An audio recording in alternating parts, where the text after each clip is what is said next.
അപ്പോൾ നമുക്ക് തുടങ്ങാം. ഒരു 45 മിനിറ്റിനുള്ളിൽ നമുക്ക് വൈൻഡ് അപ്പ് ചെയ്യാം. ഇതിൽ നമുക്ക് ഡിസ്കസ് ചെയ്യേണ്ട കാര്യങ്ങൾ എന്താണെന്ന് വെച്ച് കഴിഞ്ഞാൽ, ഞാനൊന്ന് ക്ലാസ് ഒന്ന് ഷെയർ ചെയ്യുന്നുണ്ട്. ബോർഡ് നിങ്ങൾക്കൊന്ന് കാണാം കേട്ടോ. ബോർഡിലേക്കും വരുന്നുണ്ട്. ബോർഡ് കണ്ടു കഴിഞ്ഞാൽ ഒന്ന് എൻ്റെ അടുത്ത് പറയണം. റൈറ്റ്? ബോർഡ് കാണുന്നുണ്ടോ? ഇല്ല സർ. ബോർഡ് കാണുന്ന? യെസ്, ബോർഡ് കാണാമല്ലോ. ഇപ്പോൾ വരും. ഒരു വൈറ്റ് ബോർഡ് വന്നല്ലോ അല്ലേ? എന്തായാലും സ്വാഗതം. കുറച്ച് ടെക്നിക്കൽ പ്രോബ്ലംസ് സ്റ്റാർട്ടിങ്ങിൽ തന്നെ ഉണ്ടായി, കാര്യമാക്കണ്ട. നമുക്ക് മൂവ് ചെയ്യാം. നമുക്ക് സ്റ്റോക്ക് മാർക്കറ്റിന്റെ നമുക്ക് ഇന്ന് ഡിസ്കസ് ചെയ്യേണ്ട ഒരു വിഷയം. ഇപ്പൊ നിങ്ങളിൽ ബിഗിനേഴ്സ് ഉണ്ട്, ക്ലാസ്സുകൾ പഠിച്ച ആൾക്കാർ, എനിക്കൊന്ന് സൗണ്ട് കേൾപ്പിക്കണേ. പഠിച്ചിട്ടുള്ള ആൾക്കാർ ആരെങ്കിലും ഉണ്ടോ? മറ്റുള്ള അക്കാഡമികളിലൊക്കെ പോയി പഠിച്ച്, ഞാൻ കുറച്ച് കാലം ഇതൊക്കെ ചെയ്യുന്നു, കുറെ അക്കാഡമികളിൽ പോയി പഠിച്ചു, ഒരു 2-3 അക്കാഡമികളിലൊക്കെ പഠിച്ചു, അല്ലെങ്കിൽ ഒരു അക്കാഡമിയിൽ പഠിച്ച ഏതെങ്കിലും ഒരു വോയിസ് കേൾപ്പിച്ചു തന്നാൽ മതി. ഞാൻ എക്സ്പീരിയൻസ് ഒന്നും ചോദിക്കില്ല. 2 അക്കാഡമി ചെയ്തിട്ടുണ്ട്. മതി. അക്കാഡമിയുടെ പേര് ഒന്നും എനിക്ക് പറയണ്ട. ഓക്കെ, പഠിച്ചിട്ടുണ്ട് അല്ലേ? അപ്പൊ ഞാൻ ഈ ക്ലാസിന്റെ അവസാനം ഞാനൊരു ചോദ്യം ചോദിക്കും, അതിന്റെ ഒരു ഡിഫറൻസും എനിക്ക് പറഞ്ഞു തരണം കേട്ടോ. ഓക്കെ, അപ്പൊ ഞാൻ എന്നെ പരിചയപ്പെടുന്നു. ഞാൻ റംഷാദ്, ജിസ്റ്റോക്ക് അക്കാദമിയുടെ ട്രെയിനിങ് നടത്തിക്കൊണ്ട് പോകുന്നു. നമ്മളിപ്പോൾ ഏകദേശം ഒരു 6 വർഷത്തോളമായി ട്രെയിനിങ് ഫീൽഡിൽ. 6 വർഷമായിട്ട് ഏകദേശം ഒരു 10,000 മണിക്കൂർ ട്രെയിനിങ് കഴിഞ്ഞു. പിന്നെ ഒരു 15+ ഇയർ, ഓൾമോസ്റ്റ് ഒരു 17-18 ഇയറിൽ സ്റ്റോക്ക് മാർക്കറ്റ് ഫീൽഡിലാണ് വർക്ക് ചെയ്തത്. ഖത്തറിലായിരുന്നു കൂടുതൽ വർക്ക് ചെയ്തിട്ടുണ്ടായിരുന്നത്. സ്റ്റോക്ക് മാർക്കറ്റ് ഫീൽഡ് ഖത്തറിൽ വർക്ക് ചെയ്തു. അതോടൊപ്പം തന്നെ ഫോറക്സിലും വർക്ക് ചെയ്തു. ഒരു ഫണ്ട് മാനേജിങ് പൊസിഷനിലാണ് വർക്ക് ചെയ്തത്. അതായത് നമുക്ക് അറിയേണ്ട ഒരു കാര്യം എന്ന് പറഞ്ഞു കഴിഞ്ഞാൽ വെരി സിമ്പിൾ. നമുക്ക് അറിയേണ്ട ഒരു കാര്യം എന്താണെന്ന് വെച്ചാൽ, സ്റ്റോക്ക് മാർക്കറ്റിലെ ആളുകൾക്ക് സക്സസ് ആകുന്നില്ല. യൂട്യൂബില് നോളേജിന്റെ കുറവുകൊണ്ടാണോ എന്ന് വെച്ച് കഴിഞ്ഞാൽ അല്ല. കാരണം നമുക്ക് ലക്ഷക്കണക്കിന് ട്രേഡേഴ്സും ഇൻഫ്ലുവൻസേഴ്സും ഒക്കെ ഉണ്ട്. യൂട്യൂബിൽ കുറെ ആൾക്കാർ ഇന്ന് നോക്കിയാലും കാണാം, ഒരു 60,000-50,000 പ്രോഫിറ്റ് കിട്ടിയ ഒരുപാട് ആൾക്കാരെ നമുക്ക് കാണാം. സ്ക്രീൻഷോട്ടുകൾ കാണാം. നമ്മൾ അതിന്റെ പുറകെ നമുക്ക് ഭയങ്കര സന്തോഷമായിട്ട് അല്ലെങ്കിൽ കുറച്ച് ദിവസമായിട്ട് സ്റ്റോക്ക് മാർക്കറ്റിന്റെ പ്രോഫിറ്റിന്റെ സ്ക്രീൻഷോട്ടുകൾ ഇട്ടിരിക്കുന്ന ഇൻഫ്ലുവൻസേഴ്സിനൊക്കെ നമ്മൾ തപ്പി കണ്ടുപിടിച്ചിട്ട് അവരെ ചാനലൊക്കെ ഒന്ന് ലൈക്ക് ചെയ്ത് അതിലൂടെ നമ്മളിങ്ങനെ കടന്നു പോരും. എന്നിട്ട് അത് നമ്മൾ പതുക്കെ, ഇതൊക്കെ ആസ് എ ബിഗിനർ ഞാൻ ചെയ്തുകൊണ്ടിരുന്ന പരിപാടികളാണ് കേട്ടോ, ബിഫോർ 15 ഇയേഴ്സ്. ആ സമയത്ത് മലയാളികളുടെ സ്റ്റോക്ക് മാർക്കറ്റ് വീഡിയോസ് ഒന്നുമില്ല. നല്ല നല്ല ഇംഗ്ലീഷ് ചാനലുകളുണ്ട്. 3-4 മണിക്കൂറുകൾ ഒരൊറ്റ വീഡിയോ ഉള്ള വലിയ വലിയ വീഡിയോസിന്റെ സംഗതികളുണ്ട്. ഈ കോവിഡിന്റെ അനുബന്ധിച്ചാണ് മലയാളികൾ ഇതിൻ്റെ അകത്തേക്ക് കയറിയിട്ടുള്ളത്. അപ്പോൾ എന്നാലും നമുക്ക് ഈ യൂട്യൂബ് വീഡിയോസിലൊക്കെ ഉണ്ടായി കഴിഞ്ഞാലും അത് നമ്മൾ പഠിച്ച് മുന്നോട്ട് വരുമ്പോൾ ഭയങ്കരമായിട്ട് ഒരു സിസ്റ്റം ഒക്കെ നമ്മൾ ഡെവലപ്പ് ചെയ്യും. പഠിക്കുന്ന ആൾക്കാരും താല്പര്യമുള്ള ആൾക്കാരും ചെയ്യുന്ന പരിപാടികളാണ് ഞാൻ പറയുന്നത്. അക്കാഡമികളൊന്നും ഇല്ലാത്ത സമയത്ത്. അക്കാഡമികൾ ഉണ്ടെങ്കിൽ ഈ പറയുന്ന വീഡിയോസ് വേറൊരു ഫോർമാറ്റിലേക്ക് ക്ലാസ് ആകുന്നത് മാത്രമേ ഉള്ളൂ. അപ്പൊ അതിന്റെ വ്യത്യാസം എന്താണെന്നും ഞാൻ പറയാം. എന്തായാലും ഇതൊന്ന് കേൾക്കുക. ഇത് കേട്ട് കഴിഞ്ഞാൽ നിങ്ങൾ ക്ലാസ്സിലേക്ക് അറ്റൻഡ് ചെയ്യാതിരിക്കുകയോ ഒന്നും ഒരു മാറ്ററും അല്ല. നമ്മുടെ സ്റ്റോക്ക് മാർക്കറ്റ് ലൈഫിലേക്ക് നിങ്ങൾക്ക് ഒരു അസറ്റായിട്ട് മാറാവുന്ന ഒരു 45 മിനിറ്റ് അത്രേ ഉദ്ദേശിക്കുന്നുള്ളൂ. ബിഫോർ 45 മിനിറ്റ്സും ആഫ്റ്റർ 45 മിനിറ്റ്സിന്റെ ഒരു ചേഞ്ച് ഞാൻ പ്രതീക്ഷിക്കുന്നു. അത് തരാൻ പറ്റുമോ എന്നുള്ളത് ഞാൻ ഇതുവരെ ചെയ്തിട്ടുള്ള ഒരു എക്സ്പീരിയൻസ് ഷെയർ ചെയ്യാൻ പറ്റുമെന്ന് മാത്രമാണ് ഞാൻ നോക്കുന്നത്. അപ്പൊ നിങ്ങൾക്ക് ഇനി വേറെ ഏതെങ്കിലും സ്റ്റോക്ക് മാർക്കറ്റിനെ കുറിച്ച് നമ്മുടെ മുന്നിൽ കൂടെ ഇൻസ്റ്റാഗ്രാമും ഫേസ്ബുക്കിലൂടെ ഒക്കെ നമ്മൾ പോകുമ്പോൾ സ്റ്റോക്ക് മാർക്കറ്റിന്റെ ഒരു ആഡ് വരുമ്പോൾ എന്തുകൊണ്ടാണ് ആളുകൾ സക്സസ് ആകാത്തത്, സക്സസ് ആകുന്ന ആൾക്കാർ എന്ത് ചെയ്യുന്നു എന്നതെങ്കിലും നമ്മൾ മനസ്സിലാക്കിയിരിക്കണം.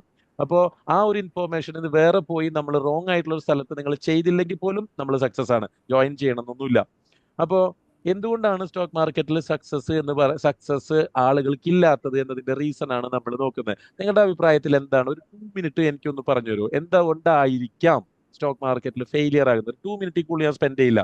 ജസ്റ്റ് നിങ്ങളൊന്ന് ഷെയർ ചെയ്യോ എന്തുകൊണ്ട്? കാരണം വാട്ട് ഈസ് ദ റീസൺ? എന്തായിരിക്കാം ആ പേഷ്യൻസ് ഇല്ലായ്മ? അടുത്ത ആൾ പോരട്ടെ. ഞാൻ ഇങ്ങനെ കുറെ കാര്യങ്ങൾ കേൾക്കട്ടെ. ഞാൻ കേട്ടുള്ളത് നമ്മളൊരു ഒരു ചൂതാട്ടം പോലാണ്. ഗാംബ്ലിംഗ് ആണ്. ഗാംബ്ലിംഗ് നമുക്ക് ഭാഗ്യം. അടുത്തത് പേഷ്യൻസ്, ചൂതാട്ടം, ഗാംബ്ലിംഗ്, ഭാഗ്യം, ഓവർ കോൺഫിഡന്റ്. പിന്നെ അടുത്തത് കണ്ടിന്യൂസ് ആയിട്ട് വാച്ച് ചെയ്യണം. കണ്ടിന്യൂസ് വാച്ച് ചെയ്യണം. അപ്പൊ അതിന്റെ പുറകെ ഇരിക്കണം, ടൈം വേണം. പ്രോപ്പറായിട്ട് ഇതിന്റെ റൂൾസോ കാര്യങ്ങളോ അറിയാൻ വയ്യാതെ അതിലേക്കൊരു റൂൾസോ റെഗുലേഷൻസ് അറിയില്ല. ദാറ്റ് മീൻസ് പ്രത്യേകമായ നോളജും കാര്യങ്ങളൊന്നുമില്ല. ഇൻവെസ്റ്റ് ചെയ്യുന്ന കമ്പനികളെ പറ്റി പഠിക്കണം. ഇൻവെസ്റ്റ് ചെയ്യുന്ന കമ്പനികളെ പറ്റി പഠിക്കണം. ഓവർ ട്രേഡിംഗ്, വീണ്ടും ട്രേഡ് ചെയ്യുക, പെട്ടെന്ന് കാശ് ഉണ്ടാക്കണമെന്നുള്ള ആഗ്രഹം, ടൈപ്പ് മണി മാനേജ്മെന്റ് എന്ന് പറഞ്ഞാൽ എന്താ ഉദ്ദേശിക്കുന്നത്? അതൊന്ന് എക്സ്പ്ലെയിൻ ചെയ്യണം. മണി മാനേജ്മെന്റ് ആരെന്തൊക്കെയോ ഒക്കെ പറഞ്ഞു, അതെന്താണ് ഉദ്ദേശിക്കുന്നത് ഒന്ന് എക്സ്പ്ലെയിൻ ചെയ്യാൻ പറ്റുമെങ്കിൽ ചെയ്യണം. പോട്ടെ, അടുത്തത് പറഞ്ഞു. അപ്പൊ ഇത്രയും കാര്യങ്ങളൊക്കെ ഉണ്ട്. ഞാൻ സമയം കൂടുതൽ എടുക്കുന്നില്ല. അപ്പൊ ഇത്രയും കാര്യങ്ങളൊക്കെയാണ് നമ്മൾ വിചാരിക്കുന്നത് സ്റ്റോക്ക് മാർക്കറ്റിലെ ആളുകൾ സക്സസ് ആകുന്നില്ല എന്ന് പറയുന്നത്, അല്ലേ? പറഞ്ഞോ? റൈറ്റ് ആണ്? സൗണ്ട്? അതെ. ആ Yes, yes. ഇനി അതിന്റെ റിയൽ റീസണിലേക്ക് ഞാനൊന്ന് പോയിക്കോട്ടെ. റിയൽ റീസൺ ഒരു 10-15 മിനിറ്റ് എടുത്തിട്ട് ഞാൻ അതിന്റെ ഒന്ന് സബ്ജക്ട് പ്രസന്റ് ചെയ്യാം. അത് കഴിഞ്ഞിട്ട് നിങ്ങൾക്ക് എന്തെങ്കിലും ഡൗട്ട് ഉണ്ടെങ്കിൽ നമുക്ക് നോക്കാം, എന്നിട്ട് നമുക്ക് പിരിയാം കേട്ടോ. ഞാൻ എന്തുകൊണ്ടാണ് സ്റ്റോക്ക് മാർക്കറ്റിൽ ആളുകൾ ഫെയിലിയർ ആകുന്നത് എന്നുള്ളത് ആ സംഗതി നമുക്കൊന്ന് നോക്കാം.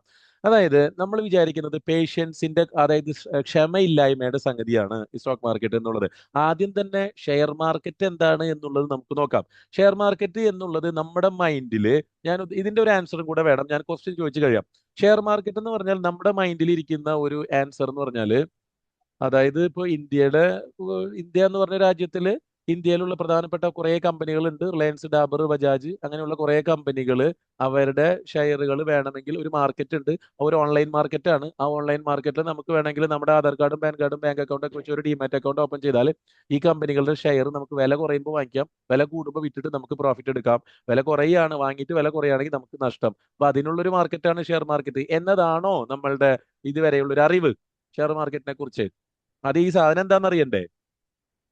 ഓക്കെ, എന്താണ് നമ്മുടെ അറിവ്? അങ്ങനെയാണ് ഞാൻ ഈ എന്റെ പറഞ്ഞ അറിവാണോ? അങ്ങനെയായിരുന്നു ഇങ്ങനെയല്ലേ എന്റെ അറിവ്. നമ്മുടെ ഒരു അറിവ്? ജനറലി നമ്മുടെ ഏറെക്കുറെ ഒരു അറിവ് എന്ന് അങ്ങനെയാണ്. പറഞ്ഞാൽ ഇന്ത്യയിലുള്ള ഏറെക്കുറെ നമ്മുടെ അങ്ങനെയാണ്. അതായത് ഇന്ത്യയിൽ പ്രധാനപ്പെട്ട കുറേ കമ്പനികൾ, റിലയൻസ്, ഡാബർ, ബജാജ്, അങ്ങനെ പോലത്തെ മണപ്പുറം, മുത്തൂറ്റ്, അങ്ങനെ കുറേ കമ്പനികളുണ്ട്. അവരുടെ കമ്പനികളുടെ ഷെയറുകൾ നമുക്ക് വാങ്ങിക്കാം. മാർക്കറ്റ് അല്ലേ, അപ്പൊ വില കുറയുമ്പോൾ നമുക്ക് വാങ്ങിച്ചിട്ട് വില കൂടുമ്പോൾ നമുക്ക് വിറ്റാൽ പ്രോഫിറ്റ് എടുക്കാം. അങ്ങനെയുള്ള ഒരു സിറ്റുവേഷൻ അതെ. ആണ് നമ്മളെ സംബന്ധിച്ച് ഷെയർ മാർക്കറ്റ് എന്ന് പറയുന്നത്. ശരിക്കും ഷെയർ മാർക്കറ്റ് എന്ന് പറഞ്ഞ പർപ്പസ് എന്തിനാണ് എന്നുള്ളതാണ്. വാട്ട് ഈസ് ഷെയർ മാർക്കറ്റ് എന്ന് പറഞ്ഞാൽ എന്താണ്? സിമ്പിൾ ആയിട്ട് നമുക്ക് പറഞ്ഞാൽ ഞാൻ ഒരൊറ്റ ഡെഫിനേഷനിലൂടെ അത് പറയാം. ഷെയർ മാർക്കറ്റ് എന്ന് പറഞ്ഞാൽ ഷെയറിന്റെ മലയാളം എന്താണ് അർത്ഥം? ഷെയർ ഇടുക എന്ന് പറഞ്ഞു കേട്ടിട്ടില്ലേ? ഷെയർ ഇടുക എന്ന് പറഞ്ഞാൽ എന്താ? ഓഹരി. ഒരു ഭാഗം. കൂട്ട്. ഞാൻ ഷെയർ ഇടും, എന്റെ ഷെയർ 1000 രൂപയാണ് എന്റെ ഷെയർ എന്ന് പറയും. എന്റെ ഓഹരിയാണ് അല്ലേ? യെസ്, എന്റെ ഓഹരി. ഓഹരിയാണ്. അപ്പോ ഓഹരിയാണ്. മാർക്കറ്റ് എന്ന് പറഞ്ഞാൽ ചന്തയാണ്, റൈറ്റ്? അപ്പോ ഓഹരി ചന്തയാണ്, റൈറ്റ്? ഓഹരി ചന്ത.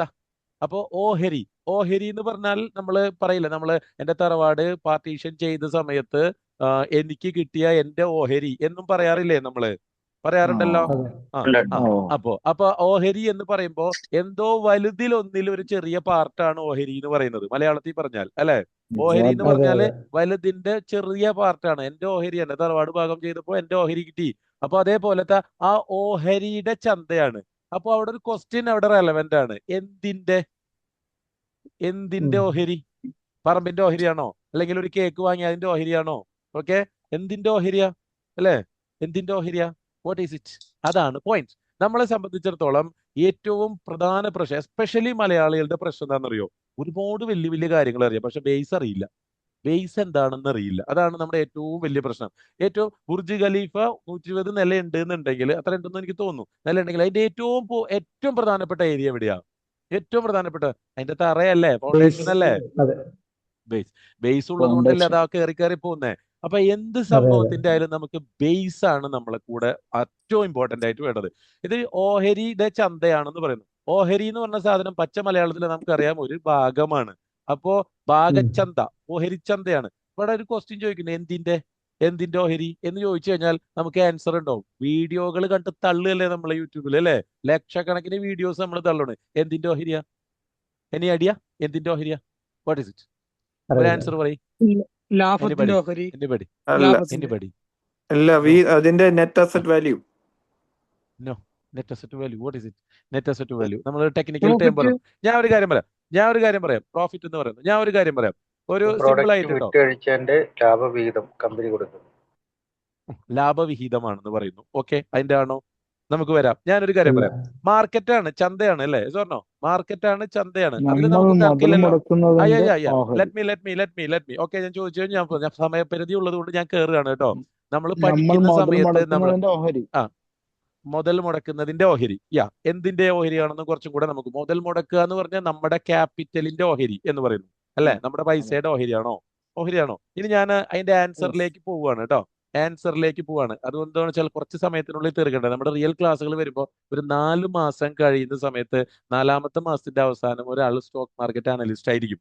അതൊരു 6ാം ക്ലാസ്സിലെ കുട്ടി മുതൽ വീട്ടിലിരിക്കുന്ന ഹൗസ് വൈഫ് വരെ. അതിന്റെ ഒരു സിസ്റ്റമാറ്റിക്കിലൂടെ നമുക്ക് പോകേണ്ടത്. അതിന്റെ ഒരു മീനിയേച്ചറാണ് ഞാൻ ഇവിടെ പറയാൻ പോകുന്നത്. ചെറിയ സമയത്തിനുള്ളിൽ എനിക്ക് തീർക്കണം. അതിന് ബേസ് എന്തിന്റെ ഓഹരിയാണെന്ന് ചോദിച്ചപ്പോൾ അത് നമുക്ക് ചന്തയാണെന്നുള്ളത്, മാർക്കറ്റ് എന്ന് പറഞ്ഞ വാക്കിന്റെ അർത്ഥം ചന്തയാണെന്ന് നമുക്കറിയാം. ഷെയറിന്റെ വാക്ക് മലയാളം ഓഹരിയാണെന്ന് അറിയാം. അപ്പോൾ ഓഹരി ചന്തയാണെന്നും അറിയാം. എന്തിന്റെയോ ചന്തയാണെന്ന്, ഓഹരിയുടെ ചന്തയാണ്. എന്തിന്റെയെന്ന് ചോദിക്കുമ്പോൾ നമ്മളൊരു വെജിറ്റബിൾ മാർക്കറ്റിൽ പോയപ്പോൾ, അതായത് ബാക്ക്ഗ്രൗണ്ട് നോയ്സ് ഉള്ളവർ നിങ്ങൾ നമ്മുടെ ക്ലാസ് ആണെങ്കിൽ നമ്മൾ മ്യൂട്ട് ചെയ്യും, അപ്പൊ തന്നെ ക്ലാസ്സിൽ നിന്ന് ഔട്ട് ആവുകയൊക്കെ ചെയ്യും. എന്നിട്ട് നമ്മളൊരു ക്ലാസ് അല്ലല്ലോ, നമുക്കൊരു ഇൻവിറ്റേഷൻ കിട്ടിയ ആളുകൾ വന്നിരിക്കുകയാണ്. അപ്പൊ ബാക്ക്ഗ്രൗണ്ട് പല നോയ്സുകൾ ഉണ്ടാവും. ബാക്ക്ഗ്രൗണ്ട് നോയ്സ് ഉള്ളവർ നിങ്ങൾ മൈക്ക് ഓൺ ആക്കരുത്. ഇപ്പൊ സാധാരണ വെബിനാർ ക്ലാസ്സുകളൊക്കെ നടക്കുമ്പോൾ സെറ്റിംഗ്സിൽ നമ്മൾ മ്യൂട്ട് അങ്ങ് ഓപ്പൺ ആക്കി ഓഫ് ചെയ്തിടും. മ്യൂട്ട് ആക്കിയിട്ട് നമ്മൾ ക്ലാസ് അങ്ങ് എടുക്കും. ക്ലാസ് അങ്ങ് എടുത്തു കഴിഞ്ഞാൽ പിന്നെ ആരും സംസാരിക്കുന്നില്ല. പക്ഷെ നമുക്ക് അങ്ങനെ വേണ്ട, നമുക്കൊരു ഡിസ്കഷൻ മോഡ് ആക്കാം കേട്ടോ. അപ്പൊ അതുകൊണ്ട് എന്തിന്റെ ഓഹരിയാണെന്ന് ചോദിക്കുമ്പോൾ നമ്മൾ ഒരു പച്ചക്കറി മാർക്കറ്റിൽ പോകുന്നു, അത് വെജിറ്റബിൾ മാർക്കറ്റിൽ പോയി കഴിഞ്ഞാൽ നമ്മളൊരു ഞാൻ മ്യൂട്ട് മാറ്റുന്നുണ്ട് കേട്ടോ, നിങ്ങൾ സംസാരിക്കണേ.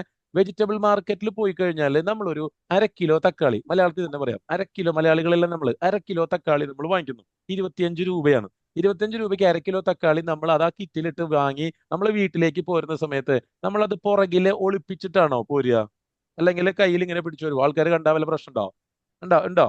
ബിക്കോസ് നമ്മൾ വാങ്ങിയാൽ ആൾക്കാർ വാങ്ങിയാൽ കുഴപ്പമില്ല. അതേ സമയത്ത് തന്നെ വരുന്ന വഴിയിൽ നമ്മളൊരു ഫിഷ് ചന്തയുണ്ട്, മീൻ വിൽക്കുന്ന ആൾക്കാരുണ്ടല്ലോ, അവിടെ നിന്ന് നമ്മൾ 1 കിലോ മീനും വാങ്ങിക്കുന്നു, 1 കിലോ മത്തി വാങ്ങിക്കുന്നു. അതും ഒരു കവറിലുണ്ട്, ഇത് കറി വെക്കേണ്ടതാണ്. അപ്പൊ തക്കാളി വൈ മത്തി വൈ നമ്മൾ വീണ്ടും അവിടെ നിന്ന് പോരുന്നു. അത് രണ്ടും നമ്മൾ ഒരുമിച്ച് കാണാം, വരുന്ന ആൾക്കാർക്കൊക്കെ കാണാം നമ്മുടെ കയ്യിൽ ഈ കവറുള്ളത്. നമ്മൾ എന്തുകൊണ്ടാണ് അത് ഒളിപ്പിച്ചു പോരാത്തത് എന്തുകൊണ്ടാ? അതെന്റെയാണ് അതെന്റെ പൈസ. അത് പൈസ കൊടുത്ത് വാങ്ങിച്ചാൽ ഒരു 30 കിലോ മീൻ അവിടെ ഉണ്ടായിരുന്നു, അതിൽ 1 കിലോ ഞാൻ കൊണ്ടുപോകുന്നു, ബാക്കി 29 കിലോ ഉള്ളൂ ഇനി ആ ഷോപ്പുകാരന്റെ, അല്ലെ ഫിഷുകാരന്റെ. 1/2 കിലോ തക്കാളി കൊണ്ടുപോകുമ്പോൾ 5 കിലോ തക്കാളി ഉണ്ടായിരുന്നു, 4.5 കിലോ തക്കാളി ഇനി അയാളുടെ എന്ന് പറയാൻ അവകാശപ്പെടാനുള്ളൂ. 1/2 കിലോ എന്റെയാണ്, അല്ലെ? എന്റെ തക്കാളി എന്റെ മീൻ, എന്റെ തക്കാളി എന്റെ മീൻ, അല്ലെ? അപ്പോ എന്റെ മീൻ എന്റെ തക്കാളി. അപ്പോ ഷെയർ മാർക്കറ്റ് എന്ന് പറഞ്ഞാൽ അവിടെ ഒരു മാർക്കറ്റ് ഉണ്ട്. ആ മാർക്കറ്റിൽ എന്താണ് വിൽക്കപ്പെടുന്നത്? തക്കാളി വാങ്ങിക്കാൻ പോയപ്പോൾ എന്റെ തക്കാളിയായി, ഫിഷ് വാങ്ങിക്കാൻ പോയപ്പോൾ എന്റെ ഫിഷായി. ആ മാർക്കറ്റിൽ എന്തിന്റെ ഓഹരിയാണ് വെക്കണതെന്ന് വെച്ച് കഴിഞ്ഞാല്, എന്തിൻ്റെതാണെന്ന് വെച്ചാൽ ആ കമ്പനിയുടെ ഉടമസ്ഥതയുടെ ഓഹരി. ഉടമസ്ഥത, ഓണർഷിപ്പ്. കേൾക്കുന്നുണ്ടോ? ഓണർഷിപ്പ്, കമ്പനിയുടെ ഓണർഷിപ്പിന്റെ ഓഹരിയാ വെക്കുന്നത്. റിലയൻസ് വിൽക്കുന്നുണ്ടെങ്കിൽ റിലയൻസിന്റെ ഒരു ഷെയറിന്റെ പ്രൈസ് 1/2 കിലോ തക്കാളി 25, 1 കിലോ മത്തിക്ക് 45 രൂപ, 150 രൂപ. അപ്പോ ഒരു ഷെയർ, ഒരു ഭാഗം, എന്തിന്റെ ഭാഗം? ഓണർഷിപ്പിന്റെ ഭാഗം. ഓണർഷിപ്പിന്റെ ഒരു ഭാഗത്തിന്റെ റിലയൻസിന്റെ വില 1500. എന്റെ കയ്യിൽ ആകെ ഇന്നലെ പണിക്ക് പോയിട്ട് കിട്ടിയ 1500 രൂപയുള്ളൂ. ആ 1500 രൂപയ്ക്ക് ഞാൻ പോയിട്ട് ഒരു റിലയൻസ് ഞാൻ വാങ്ങിയാൽ, ആ ഒരു റിലയൻസ് വാങ്ങിയാൽ എന്റെ അക്കൗണ്ടിലേക്ക്, ഡിമാറ്റ് അക്കൗണ്ടിലേക്ക് വന്നാൽ ഒരു റിലയൻസിന് ഞാൻ ആരാണ്? Who am I? ഓണറാണ്. ആരുടെ? റിലയൻസിന്റെ ഓണറായി.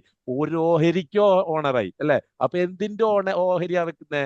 ഓണർഷിപ്പിന്റെ ഓഹരി ചന്ത, അല്ലെ? അപ്പോ 1/2 കിലോ തക്കാളി വാങ്ങിയപ്പോ ഞാൻ ഓണർ, 1 കിലോ ഫിഷ് വാങ്ങിയപ്പോ ഞാൻ ഓണർ. എന്റെ റിലയൻസ് മാത്രം വാങ്ങിക്കുമ്പോ അത് അംബാനിയുടെ ആവുക? It is mine. അത് എന്റെ അല്ലേ ആ സാധനം? Right or not? അപ്പോ എന്റെ അല്ലേ എന്ന് പറയുന്ന ആ ഒരു ഇഷ്യൂ ബേസ് നമുക്കുണ്ടോ?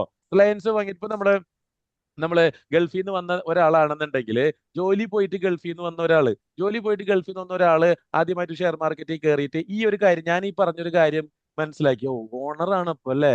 ഓക്കെ, എന്നാ പോയിട്ട് റിലയൻസിൽ വാങ്ങിയ ഒരു സൗത്ത് ഇന്ത്യൻ ബാങ്ക് ഒരു ഷെയറിന് 30 രൂപയാണെന്ന് കൂട്ടിക്കോ.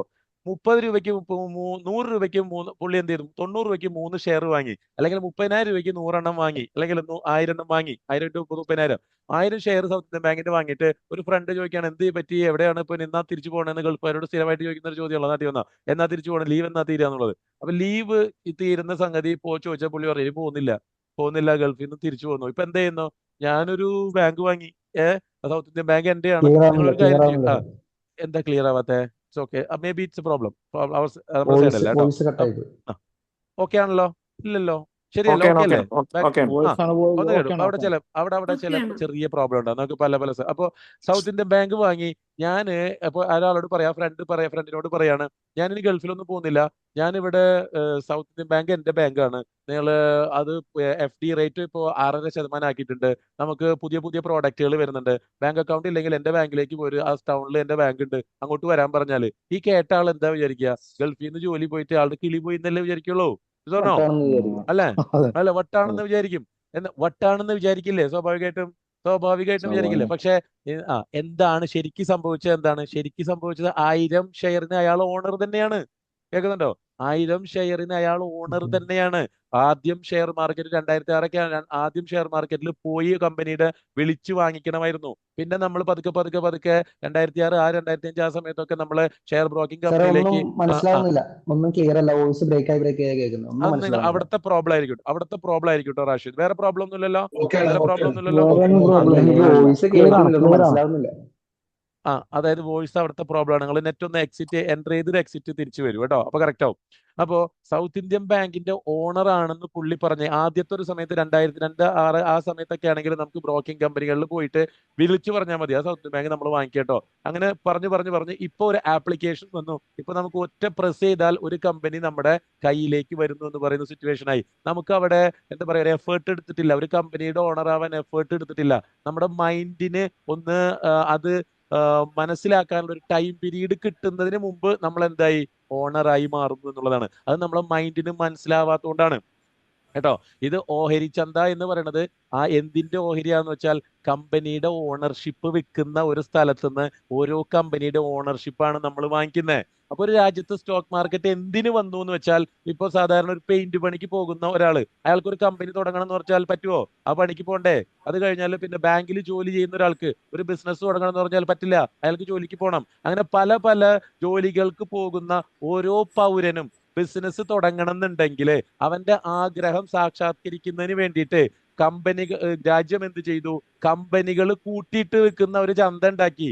ആ ചന്തയില് ആ കമ്പനിയുടെ ഓണർഷിപ്പ് വാങ്ങാനും വിൽക്കാനുമുള്ള ഒരു അവസ്ഥ ഉണ്ടാക്കി. അപ്പൊ പെയിന്റ് പണിക്ക് പോകുന്നവനും ഓട്ടോ ഓടിക്കുന്നവനും ബാങ്കിൽ ജോലി ചെയ്യുന്നവനും ഡോക്ടർക്കും അവരവരുടെ പണി എടുക്കുമ്പോൾ തന്നെ ബിസിനസ് ഓണർ ആകാനുള്ള ഒരു ഓപ്പർച്യൂണിറ്റിയാണ് ഓരോ രാജ്യവും ഓരോ സ്റ്റോക്ക് മാർക്കറ്റിലൂടെ കൊടുക്കുന്നത്. കിട്ടിയോ? അപ്പൊ ഒരു ഡോക്ടർക്ക് പറയാം, എന്റെ കമ്പനിയാണ്, അത് ഒരു കമ്പനി ആക്കണ്ട, 10 കമ്പനി വാങ്ങിയാൽ 10ഉം അറ്റ് എ ടൈം നമുക്ക് ഓണർ ആകാവുന്നതാണ്. കേൾക്കുന്നുണ്ടോ? 10 പച്ചക്കറികൾ വെജിറ്റബിൾ ഡിഫറെന്റ് വാങ്ങിയാലും 10ന്റെയും ഓണർ ഞാൻ തന്നെയല്ലേ? 2 ഫിഷ് വാങ്ങിക്കുന്ന സമയത്ത് 2ന്റെ ഓണറും, ആ സമയത്ത് നമ്മൾ ചിക്കൻ വാങ്ങിച്ച ചിക്കന്റെ ഓണർ ഞാൻ തന്നെയാണ്. അറ്റ് എ ടൈം എന്തിന്റെ ഓണർ ആകാനും പറ്റുന്ന ഒരവസ്ഥയിലേക്ക് പോകാം. നമുക്ക് വേണമെങ്കിൽ കയ്യിൽ പൈസ ഉണ്ടെങ്കിൽ 10 ഡിഫറെന്റ് കമ്പനികളുടെ ഓണർഷിപ്പ് നമുക്ക് എടുക്കാം. സോ ഷെയർ മാർക്കറ്റ് എന്ന് പറയുന്നത്, ഓഹരി ചന്ത എന്ന് പറയുന്നത് കമ്പനികളുടെ ഓണർഷിപ്പ് വാങ്ങാനും വിൽക്കാനുള്ള പരിപാടിയാണ്. അപ്പൊ ആ ഓണർഷിപ്പാണ് ഞാൻ ഈ വാങ്ങിക്കുന്നത് എന്ന ബോധമില്ലെങ്കിൽ കാര്യങ്ങളൊക്കെ തെറ്റില്ലേ? ഇപ്പൊ സൗത്ത് ഇന്ത്യൻ ബാങ്കിന്റെ ഓണർഷിപ്പ് വാങ്ങിക്കാനാണ് ഞാൻ സ്റ്റോക്ക് മാർക്കറ്റിൽ പോകുന്നത് എന്നുണ്ടെങ്കിൽ, അപ്പൊ ഒരു ഓണർഷിപ്പിലേക്ക് പോകുന്ന സമയത്ത് എനിക്ക് ചില ക്രൈറ്റീരിയകൾ ഉണ്ടാകണ്ടേ? ആ കമ്പനി കടത്തിലാണോ എന്ന് നോക്കണം, ആ കമ്പനിയുടെ ഇൻവെസ്റ്റ്മെന്റ് കറക്റ്റ് ആണോ നോക്കണം, അവിടെ ബാങ്കിങ് നല്ല പരിപാടികൾ വൃത്തിയായിട്ട് പോകുന്നുണ്ടോ എന്ന് നോക്കണം. അല്ലാതെ സച്ചിൻ ടെണ്ടുൽക്കർ സൗത്ത് ഇന്ത്യൻ ബാങ്കിന്റെ അല്ലെങ്കിൽ മമ്മൂട്ടി സൗത്ത് ഇന്ത്യൻ ബാങ്കിന്റെ അംബാസഡർ ആണെന്ന് പറഞ്ഞ് ഞാൻ ചാടി കയറി വീണോ? ബിക്കോസ് ഞാൻ അത് വാങ്ങിക്കാൻ പോകുന്നതല്ലേ, എന്നെ ഓണർഷിപ്പ് ആവാൻ പോകുന്നതല്ലേ. നമ്മളൊരു കല്യാണം കഴിക്കുമ്പോൾ പല കാര്യങ്ങളും നോക്കുന്നില്ലേ? റോഡ് സൈഡിൽ പൂവാലന്മാർ നിൽക്കുന്ന ക്രൈറ്റീരിയ ആണോ കല്യാണം കഴിക്കുന്നോ നോക്കുന്നേ?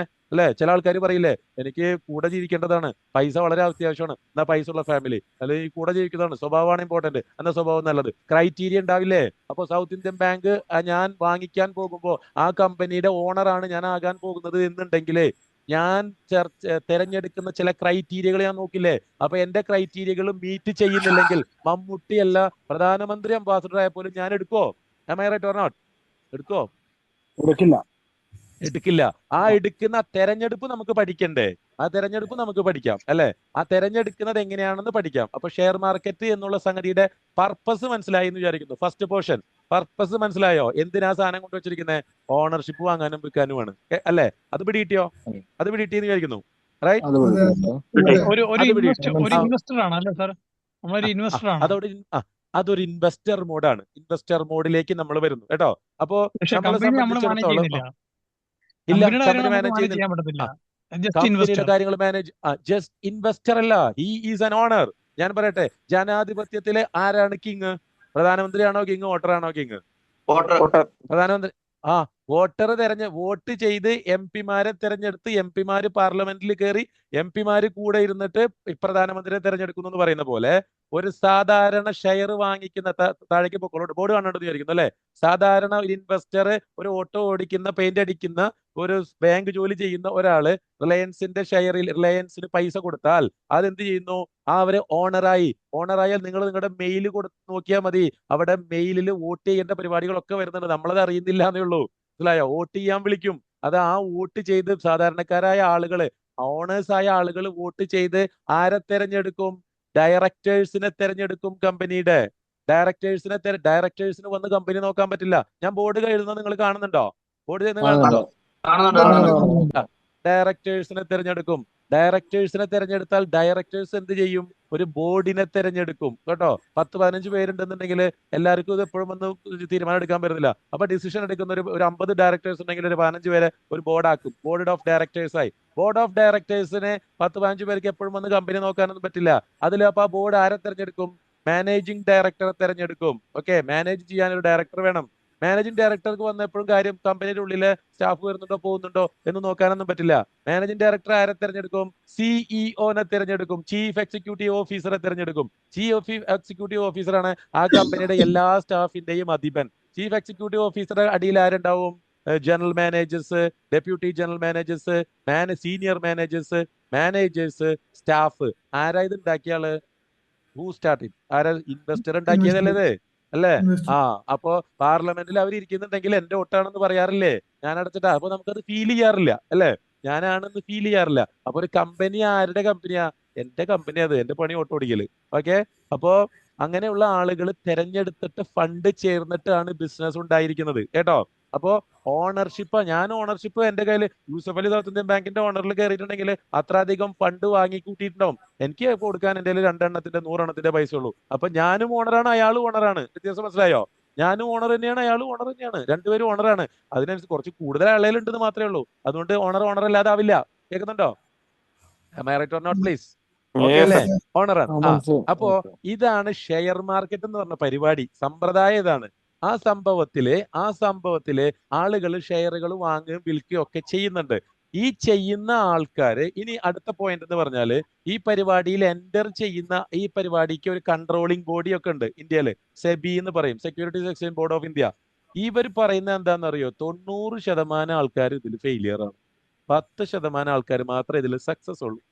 മനസ്സിലായോ? ഇന്നും യൂട്യൂബിൽ 50,000 60,000 പ്രോഫിറ്റ് ഇട്ട ആൾക്കാരെ നിങ്ങൾക്ക് കാണാം. അവരുടെ ചാനലൊക്കെ ചിലപ്പോൾ നിങ്ങൾ ലൈക്ക് ചെയ്തിട്ടുണ്ടാവും. ചിലപ്പോൾ സ്റ്റോക്ക് മാർക്കറ്റുമായി ബന്ധപ്പെട്ടുള്ള കാര്യങ്ങൾ.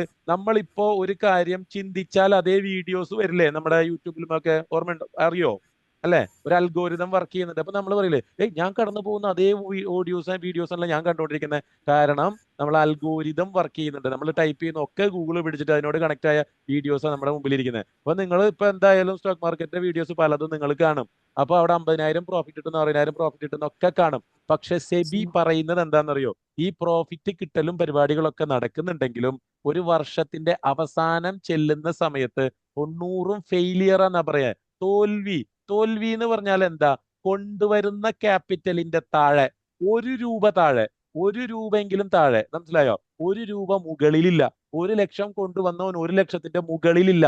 90% തോൽവിയാണ് എന്ന ഒരു സാധനം നമ്മൾ ലോഗിൻ ചെയ്താൽ അത് വരാതെ നമുക്ക് ഉള്ളിലേക്ക് പോകാൻ പറ്റില്ല, അത് ആക്സെപ്റ്റ് ചെയ്യാതെ. അപ്പൊ 100 പേര് പാർട്ടിസിപ്പേറ്റ് ചെയ്യുന്നുണ്ടെങ്കിൽ 90% ആൾക്കാരും ഫെയിലിയർ ആണ് എന്ന് പറഞ്ഞാല് കൊണ്ടുവന്ന ക്യാപിറ്റലിന്റെ മേലേക്ക് 1 രൂപ. ഞാൻ പറയാം കേട്ടോ. ഞാൻ പ്രസന്റ് ചെയ്ത് കഴിഞ്ഞാൽ നിങ്ങൾക്ക് ഡൗട്ടിനുള്ള സമയം തരാം. ഒരു 10-15 മിനിറ്റ് കൊണ്ട് ഞാൻ തീർക്കും. അതായത് 90% ഫെയിൽ. നമുക്കൊരു പ്രോബ്ലം അറിയണം. ഈ സംഗതി എന്താണെന്ന് ഞാൻ പറയും, ഇതിന്റെ പ്രോബ്ലം എന്താണെന്ന് പറയും, ഇതിന്റെ സൊല്യൂഷൻ എന്താണെന്ന് പറയും കേട്ടോ. അതിനുശേഷം നമുക്ക് ആൻസർ നോക്കാം.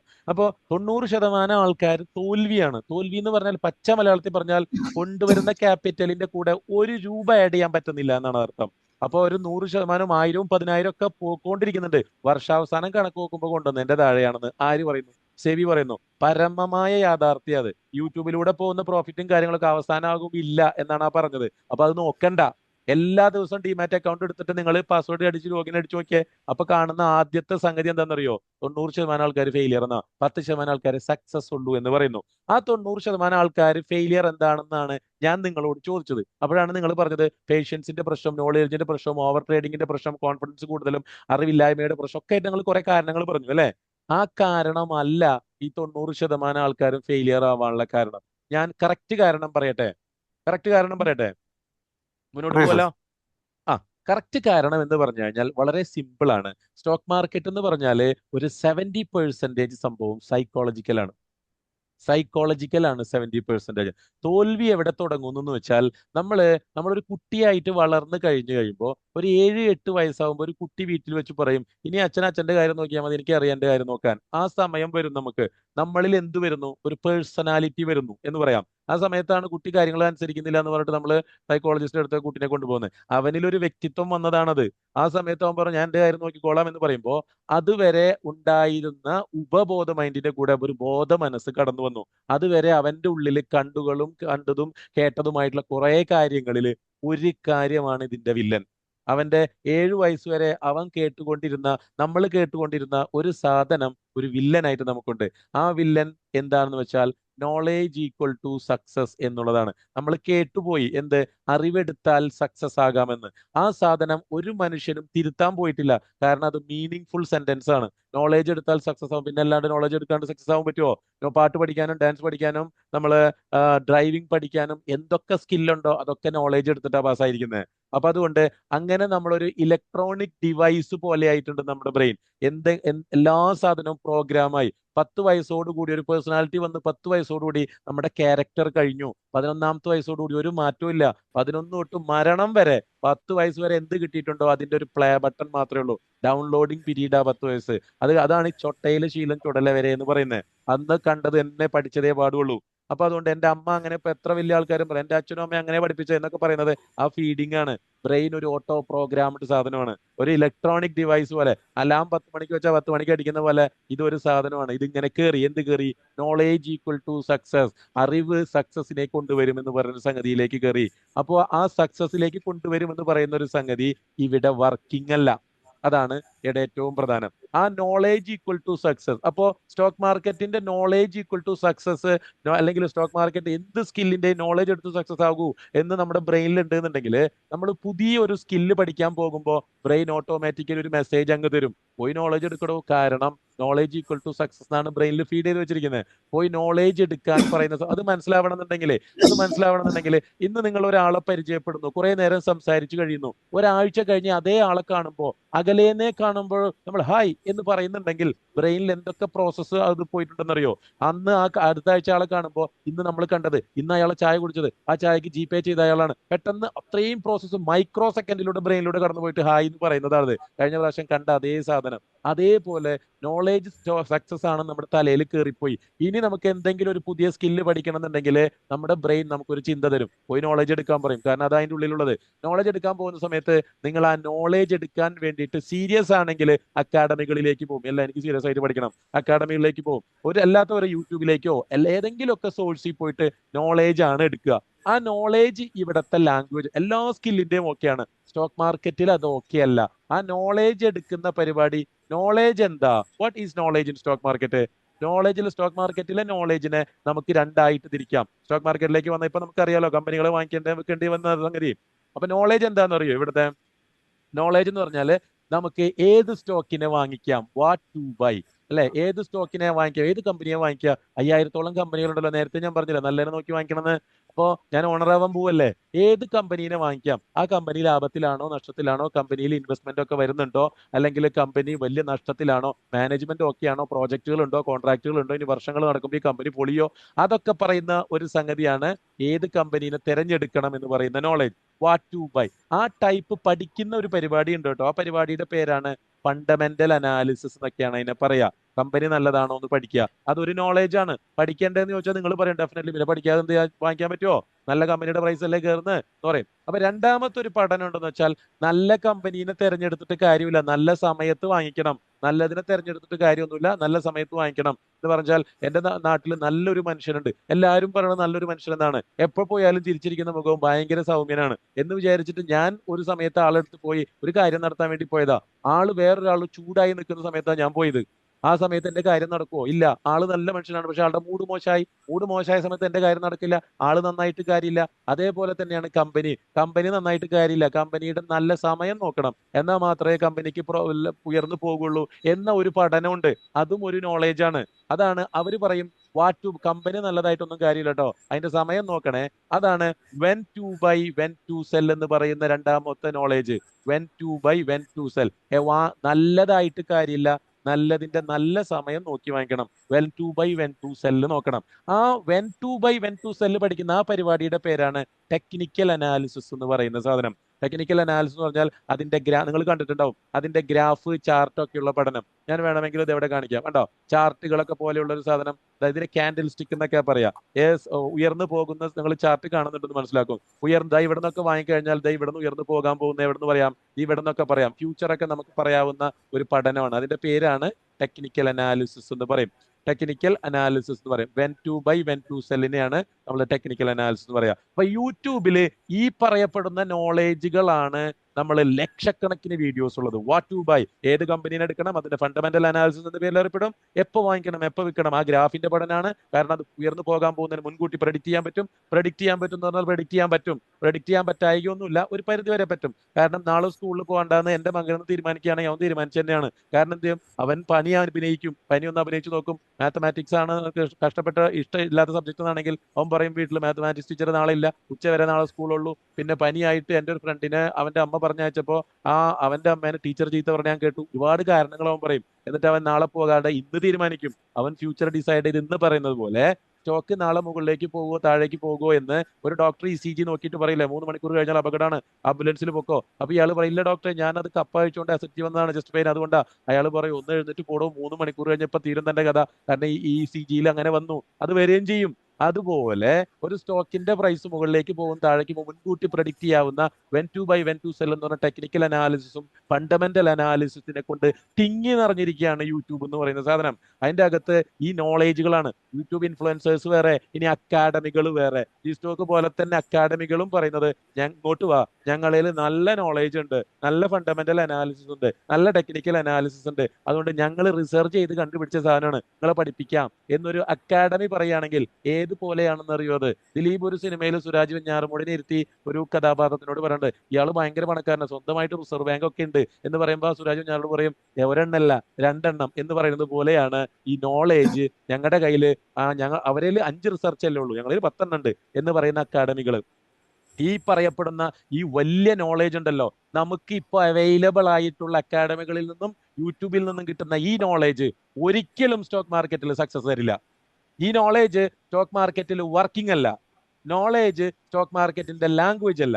അതാണ് 90% ആൾക്കാരും ഫെയിലിയർ ആകുന്നതിന്റെ മേജർ റീസൺ. അതെന്താന്ന് പറഞ്ഞാൽ മനസ്സിലാവില്ല. പിന്നെ നോളേജ് അല്ലാന്നോ, പിന്നെ സ്റ്റോക്ക് മാർക്കറ്റിൽ ഇതല്ലാണ്ട് പിന്നെ വേറെ എന്താ ഉള്ളത്? ആ നോളേജ് എന്ന് പറയുന്നത് നാളെ എന്താകും എന്നറിയാത്ത ഒരു സ്ഥലമാണ് സ്റ്റോക്ക് മാർക്കറ്റ് അല്ലേ. നാളെ എന്താണ്, നെക്സ്റ്റ് മൊമെന്റിൽ എന്താണ്, ഈ ക്ലാസ് കഴിഞ്ഞാൽ എന്റെ അവസ്ഥ എന്താണെന്ന് പ്രെഡിക്റ്റ് ചെയ്യാൻ പറ്റാത്ത ഞാൻ ആണ് സ്റ്റോക്കിൽ നാളെ അത് കയറും ഇത് കയറും എന്ന് പറഞ്ഞ് പ്രെഡിക്റ്റ് ചെയ്യാന്ന് പറഞ്ഞാൽ അത് വർക്കിംഗ് അല്ല. നാളെ എന്ത് സംഭവിക്കുന്നു എന്ന് പറയുന്ന ഫ്യൂച്ചറിനെ ഡിപ്പെൻഡ് ചെയ്ത് നിൽക്കുന്ന സ്ഥലങ്ങളിലൊന്നും നോളേജ് വർക്കിംഗ് അല്ല. ഫ്യൂച്ചറിനെ ഡിപ്പെൻഡ് ചെയ്ത് നിൽക്കുന്ന സ്ഥലങ്ങളിലൊന്നും നോളേജ് വർക്കിംഗ് അല്ല. അത് നിങ്ങൾക്ക് അറിയാം. എങ്ങനെ അറിയാം? കാരണം ഞാൻ കാലാവസ്ഥയുടെ കാര്യങ്ങൾ പറയുന്ന ഒരു ഉദ്യോഗസ്ഥനാണെന്ന് വിചാരിക്കുക. അവിടെ വർക്ക് ചെയ്യുന്ന ഒരാളാണെന്ന് ഗൂഗിൾ അറിയാലോ. ഗൂഗിൾ മാപ്പ് എടുത്തു കഴിഞ്ഞാൽ അതിന്റെ ക്ലൈമറ്റിന്റെ കാര്യം പറയുമ്പോൾ ഇന്ന സ്ഥലത്ത് നാളെ ഇന്ന സമയത്ത് മഴ പെയ്യാൻ പോകുന്നു എന്ന് പറയുമ്പോൾ അതുവരെ നമ്മൾ വെയിലായിരുന്ന സമയത്ത് ആ സമയമാകുമ്പോൾ തോറും പതുക്കെ മഴ പെയ്യുന്നത് നമുക്ക് കാണാം. എന്ന് വെച്ചിട്ട് എല്ലാ സമയവും അവർ പറയുന്നത് ശരിയാകാറില്ല. കാരണം ഒരു ഫ്യൂച്ചറാണെന്ന് നമുക്കറിയാം അല്ലെ. ഞാൻ പറയുന്നു നാളെ മോർണിംഗ് 10 മണിക്ക് രാത്രി 8 മണി പോലെയുള്ള അന്തരീക്ഷം, ഡാർക്ക് അന്തരീക്ഷം വരുന്നു, കറുത്ത അന്തരീക്ഷം വരുന്നു, പിന്നെ തണുത്ത കാറ്റ് വരുന്നു, പിന്നെ പിന്നെ ചെറിയ ഇടിമിന്നൽ വരുന്നു, ഇടിവെട്ട് സൗണ്ട് വരുന്നു. ഇങ്ങനെയൊക്കെ വരുമ്പോൾ മഴ എന്നാണ് ഞാൻ പറയാറ്. അങ്ങനെ മഴ പെയ്യാറുണ്ട്. 99 തവണ മഴ പെയ്തിട്ടുമുണ്ട്. നിങ്ങൾ കാണുന്നതാണ്. ഇതാ 100ാമത്തെ തവണ ഇന്ന് മോർണിംഗ് അങ്ങനെ വന്നു. വന്ന സമയത്ത് ഞാൻ നിങ്ങളോട് പറയാണ്, വന്നു കേട്ടോ, മഴ പെയ്യാൻ പോവാണ്. കാരണം നിങ്ങൾ കാണാറുമുണ്ട്. അങ്ങനെ നിങ്ങൾ ആ സംഗതി കണ്ടിട്ട് നിങ്ങളുടെ 1 കോടി രൂപ വില വരുന്ന ഒരു വീട് നിങ്ങളുടെ ഫ്രണ്ടിനോട് നിങ്ങൾ ബെറ്റ് അടിക്കുവോ? ബെറ്റ് അടിക്കുന്നുണ്ടെങ്കിൽ നിങ്ങൾക്ക് മനസ്സിലാകും എന്ത്, ആ സാധനം ഇപ്പൊ വരണം, വന്നില്ലെങ്കിൽ എന്റെ വീട് പോകും. അറിയാം. കാരണം ബെറ്റ് അടിക്കുമ്പോൾ അത് പെയ്തില്ലെങ്കിലോ മഴ, ആദ്യത്തെ തവണയാണ് ഇത് വർക്ക് ചെയ്തില്ലെങ്കിലോ, കുറുക്കന്റെ കല്യാണം എന്ന് കുട്ടികൾ പറയണ പോലെ പെട്ടെന്ന് തന്നെ ആ ഇരുട്ട് വന്നിട്ട് പെട്ടെന്ന് തന്നെ മഴയില്ലാതെ വെയിൽ വന്നു കഴിഞ്ഞാൽ നമ്മളെ പറ്റിച്ച ഒരുപാട് സന്ദർഭങ്ങൾ നമ്മൾ കണ്ടിട്ടുണ്ട്. നോളേജ് ശരിയായിരുന്നില്ലേ? ശരിയായിരുന്നല്ലോ. 99 തവണയും ശരിയായിരുന്നല്ലോ. ഇപ്പൊ വർക്കായില്ല. കാരണം ഫ്യൂച്ചറിൽ അത് തിരിച്ചും വരാം, അല്ലെ?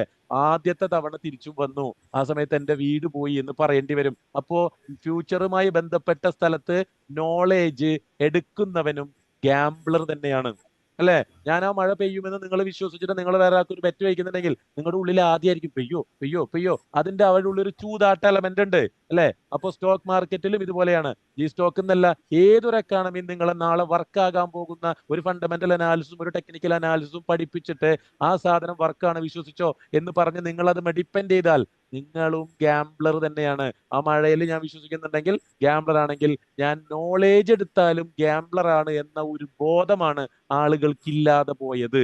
അതാണ് ഇവിടുത്തെ ഫെയിലിയർ. അപ്പോ ആ നോളേജ് വർക്കായാൽ പൈസ കിട്ടും, നോളേജ് വർക്കായില്ലെങ്കിൽ ലോസ് വരും. അപ്പൊ ഈ പഠിച്ചുകൊണ്ടിരിക്കുന്ന ആൾക്കാർ എന്താവും അറിയോ? പ്രോഫിറ്റ് കിട്ടും, ലോസ് വരും, പ്രോഫിറ്റ് കിട്ടും, ലോസ് വരും. ഈ സാധനത്തിന്റെ ഉള്ളിലേ അവരുണ്ടാവുള്ളൂ. Profit loss, profit loss, profit loss, അവസാനം end up with huge loss, out. ഇതാണ് ഈ 90% ആൾക്കാർക്കും പറ്റുന്നത്. ഇവിടെ കാണുന്ന സാധനം ഇതിന്റെ ലാംഗ്വേജ് അല്ലാന്ന് അറിയില്ല. ഇതൊരു ഫെയിലിയർ ആണ്. അപ്പൊ നമ്മൾ പറയില്ലേ, വർഷങ്ങളായിട്ട് പിന്നെ എല്ലാവരും ഇത് തന്നെയാ ചെയ്തുകൊണ്ടിരിക്കുന്നത്, അപ്പൊ ഞങ്ങൾ ഇത് തന്നെ ചെയ്തു. അങ്ങനെ ചെയ്യപ്പെട്ടതാണ്. അതിന്റെ ലാംഗ്വേജ് അതല്ലായിരുന്നു. അന്ധനായ വ്യക്തിയോട് നമ്മൾ ആംഗ്യം കാണിക്കുന്നത് പോലെയാണ് സ്റ്റോക്ക് മാർക്കറ്റിനോട് നോളേജ് വെച്ച് കളിക്കുന്നത്. അന്ധനായ വ്യക്തിയോട് ചവിട്ടി പോയിട്ട് കാര്യം ഒന്ന് പറഞ്ഞാൽ മതിയായിരുന്നു എന്ന് പറയണ പോലെ അതിന്റെ ലാംഗ്വേജ് അല്ല ആംഗ്യം കാണിക്കുന്നത്. ആ സ്റ്റോക്ക് മാർക്കറ്റിന്റെ ലാംഗ്വേജ് അല്ല ഇതിന്റെ ഏത് കമ്പനിയാണെന്ന്, മർമ്മമാണ് ഞാൻ പറയുന്നത് കേട്ടോ. ഏത് കമ്പനിയാണ് തിരഞ്ഞെടുക്കേണ്ടതെന്ന് പഠിക്കേണ്ടത്, അത് എപ്പോ വാങ്ങിക്കണം എപ്പോ വിൽക്കണം എന്ന് പറയിക്കുന്നത് ഇതിന്റെ ലാംഗ്വേജേ അല്ല. കാരണം എന്താ? വർക്കായ പൈസ ഉണ്ട്, വർക്കായില്ലെങ്കിൽ പൈസ പോയി കഴിഞ്ഞില്ലേ. അതിൽ നിന്ന് നിങ്ങൾക്ക് ഒരിക്കലും എന്ത് വരില്ല, വെൽത്ത് ഉണ്ടാക്കാൻ പോകുന്നില്ല. ഒരിക്കലും ഇത് വെൽത്തിലേക്ക് പോവില്ല. ഇതാണ് problem. Then what is the solution? ഈ സൊല്യൂഷൻ ഞാൻ പറയാം. ഇത് ഈ 90ലേക്കാണ് നമ്മൾ ഇയാംപാറ്റകൾ ആദ്യം മഴ പെയ്യുന്ന സമയത്ത് ട്യൂബ്ലൈറ്റ് ഇട്ടിട്ടുണ്ടെങ്കിൽ മണ്ണിൽ നിന്ന് ഇയാംപാറ്റകൾ കുതിച്ചു വരും. കുതിച്ചു വന്ന് ട്യൂബ്ലൈറ്റിലേക്ക് പോകുമ്പോൾ അവർക്ക് അറിയില്ല ചാവാനാണ് ഈ പോകുന്നത് എന്ന് പറഞ്ഞ പോലെ കഷ്ടപ്പെട്ടുണ്ടാക്കിയ പൈസ ഒക്കെ എടുത്തിട്ട് പോകുന്നു സ്റ്റോക്ക് മാർക്കറ്റിലേക്ക്. എന്തെടുത്തിട്ട് അക്കാഡമികളിലും പോകും, യൂട്യൂബിലും പോകും. ഈ സാധനം എടുത്തിട്ട് എന്ത്, കണ്ണിന്റെ മുമ്പിൽ ഫണ്ടമെന്റൽ അനാലിസിസും ടെക്നിക്കൽ അനാലിസിസും ഉള്ളൂ, യൂട്യൂബ് നിറച്ച് വീഡിയോ ഇത് തന്നെയുള്ളൂ. ഇതിന്റെ ലാംഗ്വേജ് അല്ല എന്ന് മനസ്സിലാക്കാനുള്ള ഒരു ബോധമില്ല. നമുക്ക് ചില അവസ്ഥ ഉണ്ടാവാറില്ലേ? ഏതവസ്ഥ? എനിക്കൊരു കാര്യം അറിയില്ല എന്ന അറിവ് എനിക്കില്ല എന്ന് പറയുന്ന ഒരു മാനസികാവസ്ഥയില്ലേ? ഒരാളൊരു ഞാൻ മാരുതി കാറിനെ കുറിച്ച് ഒരാളോട് ഘോരമായിട്ട് നിന്ന് അതിന്റെ മൈലേജും എഞ്ചിനും കപ്പാസിറ്റിയും ഒക്കെ പറഞ്ഞുകൊണ്ടിരിക്കുക. അപ്പൊ അപ്പുറത്ത് മാരുതിയിൽ വർക്ക് ചെയ്ത ഒരു ചീഫ് ടെക്നീഷ്യൻ വേറൊരാളോട് പറയാ, അയാൾ എന്താ പറയുന്നത്, മാരുതിനെ കുറിച്ച് അയാൾക്ക് ഭയങ്കര ധാരണ ഉണ്ടെന്നാണ് വിചാരം, മാരുതിനെ കുറിച്ച് ഒരു ചുക്കും അയാൾക്ക് അറിയില്ല എന്ന് അയാൾക്ക് ഒരു ബോധമില്ല എന്ന് പറയുന്ന ഒരു അവസ്ഥയില്ലേ? അതുപോലെയാണ് ഇന്ന് സ്റ്റോക്ക് മാർക്കറ്റിലുള്ള യൂട്യൂബ് ഇൻഫ്ലുവൻസേഴ്സ് എല്ലാവരും. അപ്പൊ അവരിങ്ങനെ മത്സരിക്കുകയാണ്. പ്രോഫിറ്റ് കിട്ടുന്നുണ്ടല്ലോ, ഞാൻ പറഞ്ഞ സാധനം പ്രോഫിറ്റ് കിട്ടുന്നുണ്ടല്ലോ, കുറച്ച് ദിവസം കഴിയുമ്പോൾ അത് ലോസ് ആവും. അപ്പൊ ഒരാൾ പറയും, അപ്പൊ ആൾക്കാർ മനസ്സിലാവുന്ന എന്താ, ഇതിനെക്കുറിച്ച് ആർക്കും വലിയ ധാരണ ഒന്നും ഇല്ല കേട്ടോ. ആ ഏരിയയിലെത്തും. ഇതൊക്കെ പൈസ ഉണ്ടാക്കാൻ വേണ്ടി ഓരോരുത്തർ ചെയ്യുന്ന ഓരോ അടവുകളാണ്. കാരണം ഇവൻ പഠിപ്പിക്കുന്നത് കുറച്ച് ദിവസം കഴിയുമ്പോൾ വർക്കാവും, കുറച്ച് ദിവസം കഴിയുമ്പോൾ വർക്കാവില്ല, അത് വേറെ ആയി. അപ്പൊ മനസ്സിലാവും അത് വർക്കാവില്ല. കാരണം ഇത് നോളേജ് ആണ്. മഴ ഞാൻ പറഞ്ഞപ്പോ പെയ്തു, പെയ്യാത്ത സമയം ഉണ്ടാവും. 10 തവണ ഒരേ രീതി ചായ വെച്ചാൽ പോലും 9 തവണ ചായക്ക് സെയിം ടേസ്റ്റ് ഉള്ളൂ, ഒരെണ്ണത്തിന് സെയിം ടേസ്റ്റ് ഇല്ല. അത് എന്താണ് അതിന്റെ കാരണം അന്വേഷിച്ചു പോയിട്ട് കാര്യമില്ല. ഫ്യൂച്ചറാണ്, അൺസർട്ടനിറ്റി ആണ്, അത് അങ്ങനെയേ വരൂ. അതല്ല അതിന്റെ ലാംഗ്വേജ്. അപ്പൊ ലാംഗ്വേജ് ഏതാ? Then what is the solution? Solution എന്ന് പറഞ്ഞാൽ സ്റ്റോക്ക് മാർക്കറ്റ് എന്ന് പറയുന്നത് നെക്സ്റ്റ് മൊമെന്റ് എന്താണെന്ന് അറിയാത്ത ഫ്യൂച്ചറിനെ ഡിപ്പെൻഡ് ചെയ്ത് നിൽക്കുന്ന സംഗതിയാണ്. ഫ്യൂച്ചറിൽ നമുക്ക് ഒരു കാര്യം മാത്രമേ പറയാൻ പറ്റുള്ളൂ, സാധ്യത. മഴ പെയ്യുമ്പോൾ അവർ പറയാറില്ലേ, സാധ്യതയെ പറയുള്ളൂ. സാധ്യത എന്ന് പറഞ്ഞാല് പ്രോബബിലിറ്റി. ആ പ്രോബബിലിറ്റിയിൽ അതാണ് സാധനം, പ്രോബബിലിറ്റി. അതാണ് സ്റ്റോക്ക് പഠിക്കുന്ന സമയത്ത് ഇത് കയറാനും ഇറങ്ങാതിരിക്കാനുള്ള ചാൻസ് ഉണ്ടെന്ന് പറയില്ല. കയറും എന്ന് പറഞ്ഞ് നമ്മൾ അങ്ങ് വിശ്വസിപ്പിക്കും. മനസ്സിലായോ? അതങ്ങ് നമ്മൾ ഏറ്റെടുക്കുകയും ചെയ്യും. ഏറ്റെടുത്താൽ ഇത് വർക്കായില്ലെങ്കിലോ കംപ്ലീറ്റ് ഒലിച്ചു പോകും. വർക്കായാലോ പ്രോഫിറ്റ് കിട്ടും. അപ്പോൾ ആ അക്കാഡമി പറയും കണ്ടോ എന്ന് ഞങ്ങൾ കണ്ടോ, ആ സാധനം കുറച്ച് ദിവസം കഴിയുമ്പോൾ വർക്കാവില്ല, അപ്പൊ പോയി. പിന്നെ നോക്കുമ്പോൾ ആ അക്കാഡമി പൂട്ടിപ്പോയിട്ടുണ്ടാവും. അതങ്ങനെ വന്നു പോയിക്കൊണ്ട്. കാരണം റോങ് ലാംഗ്വേജിൽ വർക്കാവുമ്പോൾ കാശ് കിട്ടും, വർക്കാവുമ്പോൾ പൈസ വർക്കാവാതിരിക്കും പൈസ പോകും എന്ന് പറഞ്ഞ സംഗതി. നോളേജ് തന്നെ ഗാംബ്ലറാണ്. നോളേജ് ചെയ്യുന്നവൻ, അപ്പൊ അക്കാഡമി പോയി പഠിച്ചവനും റിയാലിറ്റിയിൽ എന്താ ഗാംബ്ലർ തന്നെയാണ്. എഡ്യൂക്കേറ്റഡ് ഗാംബ്ലർ എന്ന് ഞാൻ വിളിക്കും. കേൾക്കുന്നുണ്ടോ? ഒരു നല്ല പഠിച്ച ഗാംബ്ലർ എന്ന് പറയാം. നോർമൽ ഗാംബ്ലറും എഡ്യൂക്കേറ്റഡ് ഗാംബ്ലറും ഒരു വ്യത്യാസമില്ല, രണ്ടും ചെയ്യുന്നത് ഗാംബ്ലിംഗ് തന്നെയാണ്. അപ്പൊ പഠിക്കുന്നത് ഗാംബ്ലിംഗ് ആണ് സ്റ്റോക്ക് മാർക്കറ്റ്. അപ്പോ എന്താണ് സൊല്യൂഷൻ? ഇത് കേട്ടോളൂ. സൊല്യൂഷൻ ഇത് നിങ്ങൾക്ക് കേട്ടാൽ ലൈഫിൽ ഒരു ഉപകാരം ഉണ്ടാവും. നമ്മളെ സംബന്ധിച്ച് അതാണ് നമ്മുടെ കർമ്മ. നിങ്ങൾ ചെയ്യോ ചെയ്യാതിരിക്കും, നെവർ മാറ്റർ. നാളെ ഒരു ബാച്ച് ഓപ്പൺ ചെയ്യുന്നുണ്ട്, മോർ ദാൻ 200 സ്റ്റുഡൻസ് അതിലുണ്ട്. അപ്പോൾ അതുകൊണ്ട് അതിനു വേണ്ടി പറയുന്നതെന്ന് വിചാരിക്കരുത്. അപ്പൊ അതുകൊണ്ട് എന്താണ് സൊല്യൂഷൻ? സൊല്യൂഷൻ എന്ന് പറഞ്ഞാല് സ്റ്റോക്ക് മാർക്കറ്റ് ഫ്യൂച്ചറുമായി ബന്ധപ്പെട്ട് നിൽക്കുന്നതാണ്. ഫ്യൂച്ചറിൽ നമുക്ക് പറയാൻ പറ്റുന്ന സാധ്യതയാണ്, അതായത് പ്രോബബിലിറ്റിയാണ്. പ്രോബബിലിറ്റിയിൽ സാധ്യതയിൽ എന്ത് പറയാൻ പറ്റും? ഉയർന്ന സാധ്യത, താഴ്ന്ന സാധ്യത. ഉയർന്ന സാധ്യത പറയണമെങ്കിൽ എന്റെ മകൻ സ്കൂളിൽ പോകണില്ലെങ്കിൽ അവൻ ഒരു ഉയർന്ന സാധ്യത ഉണ്ടാക്കി എടുക്കുന്നുണ്ട്. വെറുതെ പനി അഭിനയിക്കില്ല. അവൻ വേറെ കാരണങ്ങൾ കയറ്റി വെച്ചു. മാത്തമാറ്റിക്സ് ടീച്ചർ ഇല്ല എന്ന് പറഞ്ഞു, ഉച്ചവരെ സ്കൂളുള്ളൂ എന്ന് പറഞ്ഞു, പിന്നെ പനിയുള്ള കുട്ടിയുടെ അമ്മേനെ ചീത്ത പറഞ്ഞ കാര്യം കൂടെ ചെയ്തു, അമ്മയ്ക്ക് ഒരു ചെറിയൊരു സാധനം കൂടെ കയറ്റി വെച്ചു. അങ്ങനെ അവൻ ഡിഫറെന്റ് ഫാമിലിയിൽ നിന്ന് സൂചന കയറ്റി വെച്ചു. അപ്പൊ ആ കാര്യം നടക്കാൻ ചാൻസ് ഉണ്ട് എന്ന് പറഞ്ഞു. അപ്പോ അങ്ങനെ ഉയർന്ന സാധ്യത വർക്കാകുന്ന സ്ഥലത്ത് നോളേജ് വർക്കിംഗ് അല്ല എന്ന് പറയുന്ന ആ സാധനം മനസ്സിലാക്കുന്നവരെ നമ്മൾ എൻലൈറ്റഡ്, വെളിപാട് കിട്ടിയവൻ എന്ന് പറയും. ഓക്കെ, നോളേജ് ഒന്നും വർക്കാവൂലടോ. ഇതിലൊന്ന് മനസ്സിലായി കഴിഞ്ഞാൽ അവൻ പറയില്ലേ, വടക്കോട്ട് പോകേണ്ടവൻ തെക്കോട്ട് ഓടുകയാണെന്ന് പറയില്ലേ. അപ്പൊ ആ ഓടുന്നവനെ വടക്കോട്ട് പിരിച്ച് വലിക്കല്ല ചെയ്യേണ്ടത്, തെക്കോട്ട് ഓടിക്കൊണ്ടിരിക്കുന്നവനും മനസ്സിലാവണം പോകുന്നത് റോങ് ആണ് കേട്ടോ എന്ന് പറഞ്ഞ അവൻ നിക്കലാണ് അവന്റെ വിജയം. വടക്കോട്ട് പോകുന്നവൻ തെക്കോട്ട് ഓടുമ്പോ തെക്കോട്ട് പോകുന്നവൻ നിൽക്കുന്ന അവസ്ഥ ഉണ്ടല്ലോ, അവിടെ വിജയം തുടങ്ങി. അന്ന് അവൻ പിന്നെ തിരിഞ്ഞോളും എന്താണ് റിയൽ ലാംഗ്വേജ് എന്ന് മനസ്സിലാക്കാൻ. പ്രോബബിലിറ്റി ആണ് സ്റ്റോക്ക് മാർക്കറ്റില്. പ്രോബബിലിറ്റി ആണ് സ്റ്റോക്ക് മാർക്കറ്റ്. വർക്ക് ചെയ്യാം, വർക്ക് ചെയ്യാതിരിക്കാം, അല്ലെ? ചിലപ്പോൾ വർക്ക് ചെയ്യാം, പഠിപ്പിക്കുന്നത് വർക്ക് ചെയ്യാം, വർക്ക് ചെയ്യാതിരിക്കാം. കോയിൻ ടോസ് ചെയ്ത് കഴിഞ്ഞാൽ ധോണിയുടെ കയ്യിൽ ഒരു മന്ത്രവും ഇല്ല, ഹെഡ് മാത്രം വീഴാനുള്ളത്. ഹെഡും വീഴാം, ടൈലും വീഴാം. അപ്പൊ അതുകൊണ്ട് ഹെഡും വീഴാം, ടൈലും വീഴാം. സ്റ്റോക്ക് കയറുകയും ചെയ്യാം, ഇറങ്ങാൻ ചെയ്യാം. കയറുകയോ ഇറങ്ങുകയോ ചെയ്യട്ടെ, എനിക്കൊരു പ്രോബ്ലം ഇല്ല. ഞാൻ കൊണ്ടുവന്ന ക്യാപിറ്റല് താഴെ ഉണ്ടാവാൻ പാടില്ല ആഫ്റ്റർ 100 ട്രേഡ്. അതിന് പ്രോബബിലിറ്റിയിൽ മാസ്റ്റർ ആവുകയാണ് ചെയ്യുക, നോളജിലല്ല. പ്രോബബിലിറ്റിയിൽ മാസ്റ്റർ ആവാന്ന് പറഞ്ഞാൽ അവിടെ മണി മാനേജ്മെന്റ് സ്കില്ലാണ് എടുക്കേണ്ടത്. സ്റ്റോക്ക് ഏത് നല്ല കമ്പനിയാണ് വാങ്ങിക്കുമെന്നോ, എപ്പോ വാങ്ങിക്കുമെന്നോ, എപ്പോ വിൽക്കണോ എന്നതിലല്ല മാസ്റ്റർ ആവേണ്ടത്. മാസ്റ്റർ ആകേണ്ടത് നിങ്ങളുടെ കയ്യിലുള്ള ക്യാപിറ്റല് 1,00,000 രൂപ എങ്ങനെ 100 ഡിഫറെന്റ് കമ്പനികളിലേക്ക് മാറ്റി. മാർക്കറ്റ് അവിടെ ലോസ് ആണ്, താഴെയാണ്, ഇടിഞ്ഞു പൊളിഞ്ഞ് നമ്മൾ നശിച്ചു പോയിക്കോട്ടെ, എന്നാലും 100ാമത്തെ ട്രേഡ് കഴിയുമ്പോൾ നല്ല രീതിയിൽ നമ്മൾ നോളേജ് എടുത്ത് ചെയ്താലും 100 ട്രേഡ് ചെയ്തതിൽ 100ൽ 1,00,000 രൂപ വെച്ച് 100 ട്രേഡ് ചെയ്തതിൽ 100ൽ പകുതിയിലധികം ലോസിൽ വന്നാലും 100ാമത്തെ ട്രേഡ് കഴിയുമ്പോൾ 100 എണ്ണം ചെയ്തതിൽ 60 എണ്ണം ലോസ് വന്നാലും 100ാമത്തെ കഴിയുമ്പോൾ ബാലൻസ് ക്യാപിറ്റൽ നോക്കുമ്പോൾ സ്റ്റാർട്ട് ചെയ്തതിന്റെ മുകളിലും മസ്റ്റ് ആയിട്ട് ഉണ്ടായിരിക്കണം. അങ്ങനെയുള്ള വല്ല പരിപാടി ഉണ്ടെങ്കിൽ ഞാൻ നിൽക്കാം, അല്ലെങ്കിൽ ഈ വെബിനാറിൽ നിന്ന് ഇറങ്ങിപ്പോകും എന്ന് പറയുന്നവനാണ് പ്രൊഫഷണൽ. കേൾക്കുന്നുണ്ടോ? അങ്ങനെ ഒരു സിസ്റ്റം ഉണ്ടോ? സിസ്റ്റം ഉണ്ട്. പൂച്ചേനെ നമ്മൾ എങ്ങനെ എടുത്ത് മുകളിലേക്ക് എറിഞ്ഞാലും താഴേക്ക് 4 കാലിലേ വന്ന് വീഴുള്ളൂ. അപ്പൊ എത്രയൊക്കെ ലോസ് ഉണ്ടായാലും എന്റെ ക്യാപിറ്റൽ സ്റ്റാർട്ട് ചെയ്തതിന്റെ മുകളിൽ നിൽക്കണം ആഫ്റ്റർ 100 ട്രേഡ്. അങ്ങനെ വല്ല സിസ്റ്റം ഉണ്ടോ സ്റ്റോക്ക് മാർക്കറ്റില്? ഉണ്ട്. അതാണ് മണി മാനേജ്മെന്റ് സിസ്റ്റം, നോളേജ് അല്ല. Money management system. ആ ഒരു മണി മാനേജ്മെന്റ് സിസ്റ്റം ഉള്ളത് കൊണ്ടാണ് ഇവിടെ കമ്പനികൾ, ഫണ്ട് മാനേജിങ് കമ്പനികൾ നിൽക്കുന്നത്. 500 മില്യൺ ഖത്തർ റിയാലുള്ള ഒരു ഫണ്ടിൽ മാനേജ് ചെയ്യുന്ന ഒരു കമ്പനിയിൽ ഒരു ഓപ്പർച്യൂണിറ്റി, ഒരു അവസരം കിട്ടിയ ഒരാളായിരുന്നു ഞാൻ. അപ്പോൾ 500 മില്യൺ ഇത്രയും ഉള്ളൊരു ഫണ്ട് നാളെ നമ്മളുടെ ഒരു പഠനം അനുസരിച്ച് ഈ കമ്പനി കയറുന്നു അതിലിട്ട് കഴിഞ്ഞാൽ, ട്രംപ് നാളെ കാലത്ത് ഒരു സ്റ്റേറ്റ്മെന്റ് ഇറക്കി, അല്ലെങ്കിൽ അമേരിക്കൻ പ്രസിഡന്റ് ഒരു സ്റ്റേറ്റ്മെന്റ് ഇറക്കി കഴിഞ്ഞാൽ അത് അങ്ങനെ തിരിഞ്ഞാൽ ഇത്രയും ഫണ്ട് കൊണ്ടുപോയി വെള്ളത്തിലാവില്ലേ? സാറിനോ? അപ്പോ ആരെങ്കിലും വലിയൊരു ഫണ്ട് കിട്ടിയാൽ ആ ഫണ്ട് നോളേജിന്റെ കാര്യത്തിൽ അപ്ലൈ ചെയ്ത് കഴിഞ്ഞാൽ അത് വർക്കായില്ലെങ്കിൽ എന്തോരം പോകും. അപ്പൊ നമുക്ക് അവിടെ വേണം നോളേജ് വർക്കായാലും മാർക്കറ്റ് എതിരെ തിരിഞ്ഞാലും നമ്മുടെ ഫണ്ട് സ്റ്റാർട്ട് ചെയ്തതിന് മുകളിൽ നിൽക്കുന്ന എന്തെങ്കിലും സിസ്റ്റം ഉണ്ടോ? സിസ്റ്റം ഉണ്ടെങ്കിൽ മതി പണിക്ക്, അല്ലെങ്കിൽ ഇറങ്ങി പോണം, ഞാൻ ഇല്ല ഈ പരിപാടിക്ക് എന്ന് പറയുന്നവനാണ് പ്രൊഫഷണൽ. കേൾക്കുന്നുണ്ട്? അതുകൊണ്ടാണ് ഫണ്ട് മാനേജർ എന്നല്ലേ കേൾക്കാറ്. ഫണ്ടല്ലേ മാനേജ് ചെയ്യുന്നത്, മാർക്കറ്റ് ആണോ? ഫണ്ട് മാനേജറാ, മണി മാനേജറാ. മണി മാനേജ്മെന്റ് സ്കില്ല് ഉണ്ടാവണം. അതായത് നേരെ ഒന്ന് തിരിയണം. അതാണ് പ്രോബ്ലം. അത് തിരിയാൻ പറ്റുന്നില്ല. അപ്പൊ നമ്മൾ ക്ലാസ്സിൽ ഞാൻ ഈ പറഞ്ഞില്ലേ, ഈ പറഞ്ഞ സാധനമൊക്കെ പ്രൂവ് ചെയ്യണ്ടേ? പ്രൂവ് ചെയ്യും. ആ സാധനത്തിനെതിരാണെങ്കിൽ നമ്മുടെ സ്റ്റുഡൻസിന്റെ 10 ഫീസ് ഞാൻ തിരിച്ചു കൊടുക്കും. ഞാൻ ആ 10 ഫീസ് തിരിച്ചു കൊടുക്കും എന്ന് പറയുന്നത് എന്തുകൊണ്ടാണെന്നറിയോ? അത് ഞാൻ കണ്ടുപിടിച്ചതായതുകൊണ്ടല്ല, പ്രോബബിലിറ്റിയിൽ അങ്ങനെയേ വരുള്ളൂ. കാരണം അത് അതിന്റെ ലാംഗ്വേജാ. പൂച്ച 4 കാലം വീഴുന്നവര് ഐ ആം വെരി സേഫ്. കാരണം അതിന്റെ ഓപ്പോസിറ്റ് വരാൻ പോണില്ല. കാരണം പ്രോബബിലിറ്റിയിൽ നിൽക്കുന്ന ഒരു സാധനത്തിൽ മാസ്റ്റർ ആവണമെങ്കിൽ പ്രോബബിലിറ്റിയിൽ മാസ്റ്റർ ആവണം. കേൾക്കുന്നുണ്ടോ? പ്രോബബിലിറ്റിയും ഓടുന്ന സാധനത്തിൽ സക്സസ് ആവണമെങ്കിൽ പ്രോബബിലിറ്റിയിൽ മാസ്റ്റർ ആവണം. പ്രോബബിലിറ്റിയിൽ നിൽക്കുന്ന ഒരു സാധനം, സാധ്യതയമേ നിൽക്കുന്ന ഒരു സാധനത്തിൽ നോളജിൽ മാസ്റ്റർ ആവാൻ ആരാ പറഞ്ഞേ? റോങ് ലാംഗ്വേജ് പോയി മാസ്റ്റർ ആവാൻ ആരാ പറഞ്ഞേ? വർഷങ്ങളോളം നോളജ് തന്നെ പഠിച്ചിട്ട് എനിക്ക് 25 വർഷത്തെ എക്സ്പീരിയൻസ് ഉണ്ട്, അയാൾ ലോസിലായിരിക്കും. ഡെഫിനറ്റ്ലി അയാളുടെ അവസ്ഥ എന്തായിരിക്കും? വർക്ക് ചെയ്യുമ്പോൾ കാശ് കിട്ടും, വർക്ക് ചെയ്യുമ്പോൾ കാശ് കിട്ടാതിരിക്കുന്ന ലോസ് വരുന്ന അവസ്ഥയാണ് നോളജുകാരന്റെ. ഇപ്പുറത്തെ എങ്ങനെയാ വരിക? 1 ലക്ഷം രൂപ കൊണ്ടുവരുന്നുണ്ടാവും, നല്ല നോളജ് എടുത്തൊക്കെ ചെയ്യും, അതിൽ പകുതിയിലധികം ഫെയിലിയർ ആയാലും എൻഡിങ് ക്യാപിറ്റൽ സ്റ്റാർട്ട് ചെയ്തതിന്റെ മുകളിൽ നിൽക്കുന്ന ഒരു പ്രോപ്പർ മണി മാനേജ്മെന്റ് സിസ്റ്റം ഉണ്ട്.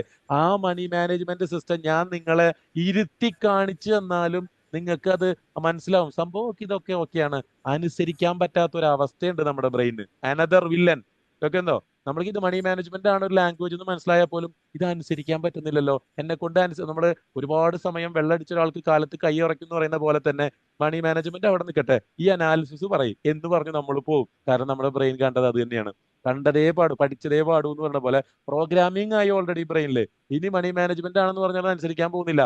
കാരണം അനദർ സെക്കൻഡ് റീസൺ എന്താന്ന് വെച്ചാൽ 6, 7, 8 വയസ്സ് മുതല് സമയത്ത് നോളേജ് ഈക്വൽ ടു സക്സസ് എന്ന് കേട്ട പോലെ ഒരു സാധനം കൂടെ കേട്ടിട്ടുണ്ട്. എന്താന്ന് വെച്ചാൽ പണത്തിന്റെ ലാംഗ്വേജും കൂടെ കേട്ടിട്ടുണ്ട്. പണത്തിന്റെ ലാംഗ്വേജ് 2 ലാംഗ്വേജ് ആണ് കേട്ടിട്ടുള്ളത്. ഒന്ന് ഫിയർ, പേടിയുള്ളത്, രണ്ടാമത്തത് ഗ്രീഡ്, ആർത്തിയുള്ളത്. ഈ 2 തോട്ടുകളാണ് പണത്തിന്റെ ചിന്തകളായിട്ട് നമുക്ക് കേട്ടിട്ടുള്ളത്. നമ്മുടെ ബ്രെയിനിൽ നമ്മുടെ സ്വഭാവ രൂപീകരണ സമയത്ത് നമുക്ക് എല്ലാവർക്കും കിട്ടിയിട്ടുള്ള 2 തോട്ടുകളാണ്. പൈസയാണ്, ചോര നീരാണ്, കഷ്ടപ്പെട്ടുണ്ടാക്കുന്ന സാധനമാണ്, ഇവിടെ പണം കഴിക്കുന്ന മരമൊന്നുമില്ല, അമ്മ പറഞ്ഞിട്ടുണ്ട് സൂക്ഷിച്ച് ഉപയോഗിക്കണം എന്നൊക്കെ പറയുന്നത് വലിയ ശാസ്ത്രജ്ഞനാണ്. ഫിയർ ആണ് അവൻ ഒരു സാധനം മേടിക്കുന്നുണ്ടെങ്കിൽ 10 കടയിൽ അന്വേഷിക്കും. വേറെ ഒരുത്തൻ ഗ്രീഡ് ഉണ്ട്. ഗ്രീഡ് എന്ന് പറഞ്ഞാൽ എന്താണെന്ന് വെച്ച് കഴിഞ്ഞാല്, ഗ്രീഡ് എന്ന് പറഞ്ഞാൽ എന്താ, നമ്മൾ പറയില്ലേ പൈസ എറിഞ്ഞു പണം, 1 ലക്ഷം രൂപ ഇല്ലാത്തവൻ അവൻ എന്ത് ചെയ്യും? കടം മേടിച്ച് 1 ലക്ഷം രൂപ ഇട്ടിട്ട് 10 ലക്ഷം എടുക്കും. അതാണ് ഗ്രീഡ്. അപ്പൊ പൈസയുടെ മേലെ പരുന്തും പറക്കില്ല എന്ന് പറയുന്ന 2 തോട്ട്. ഇതിന്റെ 2ന്റെ മിക്സ് ആണ് നമ്മള്. ഇതിന്റെ 2ന്റെ മിക്സ് ആയിരിക്കും നമ്മൾ എന്ത് സാധനം വാങ്ങിക്കുന്നുണ്ടെങ്കിലും. ഈ 2 സാധനങ്ങളും ഉള്ള ഒരു മനുഷ്യൻ ഒരിക്കലും പണത്തിന്റെ ലാംഗ്വേജ് അറിയുന്നില്ല എന്നുള്ളതാണ്. പണത്തിന്റെ ഈ ഗ്രീഡും ഫിയർ ഉള്ളത് നമ്മൾ പറയില്ലേ, കണ്ണിന് അന്ധകാരം, വെള്ളെഴുത്ത്. ചിലപ്പോ ആ കൃഷ്ണമണി വെള്ള പോലത്തെ ആൾക്കാരില്ലേ, അവർക്ക് കണ്ണ് കാണാൻ പറ്റുന്നില്ല. ബിക്കോസ് അതെടുത്ത് മാറ്റാതെ കണ്ണ് കാണാൻ പറ്റുന്നില്ല. ഒരു കണ്ണില് ഗ്രീഡും ഒരു കണ്ണില് ഫിയറുമാണ്. ആ സാധനം നമുക്കൊന്ന് എടുത്ത് മാറ്റിയാൽ മാത്രമേ പണം എന്ന് പറയുന്നതിന്റെ ലാംഗ്വേജ് തന്നെ മനസ്സിലാവുള്ളൂ.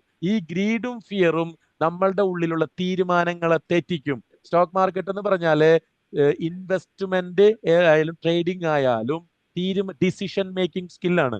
ആ ഡിസിഷൻ മേക്ക് ചെയ്യുമ്പോൾ നമ്മളെ തീരുമാനങ്ങളെ തെറ്റിക്കുന്നത് ഈ ഫിയറും ഗ്രീഡുമാണ്. ഫിയറും ഗ്രീഡും മണിയുടെ ലാംഗ്വേജ് അല്ല. ഓക്സിജൻ കൺസെപ്റ്റ് വരണം. ഓക്സിജൻ നമുക്ക് ഇനി ക്ലാസ് കഴിയുമ്പോൾ ഓക്സിജൻ കിട്ടുമെന്നൊരു പേടിയുമില്ല, മറ്റന്നാൾ അതിനെ കിട്ടുമെന്നുള്ള ഒരു ആർത്തിയുമില്ല. ഗ്രീഡും ഫിയറും ഇല്ല ഓക്സിജന് എന്ന് പറയുന്നത് പോലെ നമുക്ക് എന്ത് ചെയ്യണം? ഈ ഗ്രീഡും ഫിയറിനെയും നമ്മുടെ ബ്രെയിനിൽ നിന്ന് എടുത്ത് കളയാൻ ഒരു തെറാപ്പി ചെയ്യണം. ആ തെറാപ്പി ഗ്രാറ്റിറ്റ്യൂഡിന്റെ തെറാപ്പിയാണ്. ഗ്രാറ്റിറ്റ്യൂഡിന്റെ ഒരു സൈക്കോളജിക്കൽ തെറാപ്പി ചെയ്യണം. അതെങ്ങനെയാണെന്നൊക്കെ നമ്മൾ ക്ലാസ്സിൽ പഠിപ്പിക്കും. അത് ചെയ്തു കഴിഞ്ഞാൽ ഗ്രാറ്റിറ്റ്യൂഡ് ഉള്ളവന് ഒരു കിളി പറന്നു പോകുന്ന പോലെ ഗ്രീഡും ഫിയറും പോവും. അപ്പൊ ഒരു കർഷകനാകാൻ, സക്സസ് ആകാൻ ഉദ്ദേശിക്കുന്ന ഒരുത്തൻ ആദ്യം അന്വേഷിക്കുമ്പോ എന്താ? നല്ല ഇനം വിത്തുകൾ എവിടെ കിട്ടുമെന്ന്. അതല്ല ഒരു കർഷകനാകാൻ ആഗ്രഹിക്കുന്നവൻ ആദ്യം ചെയ്യേണ്ടത്.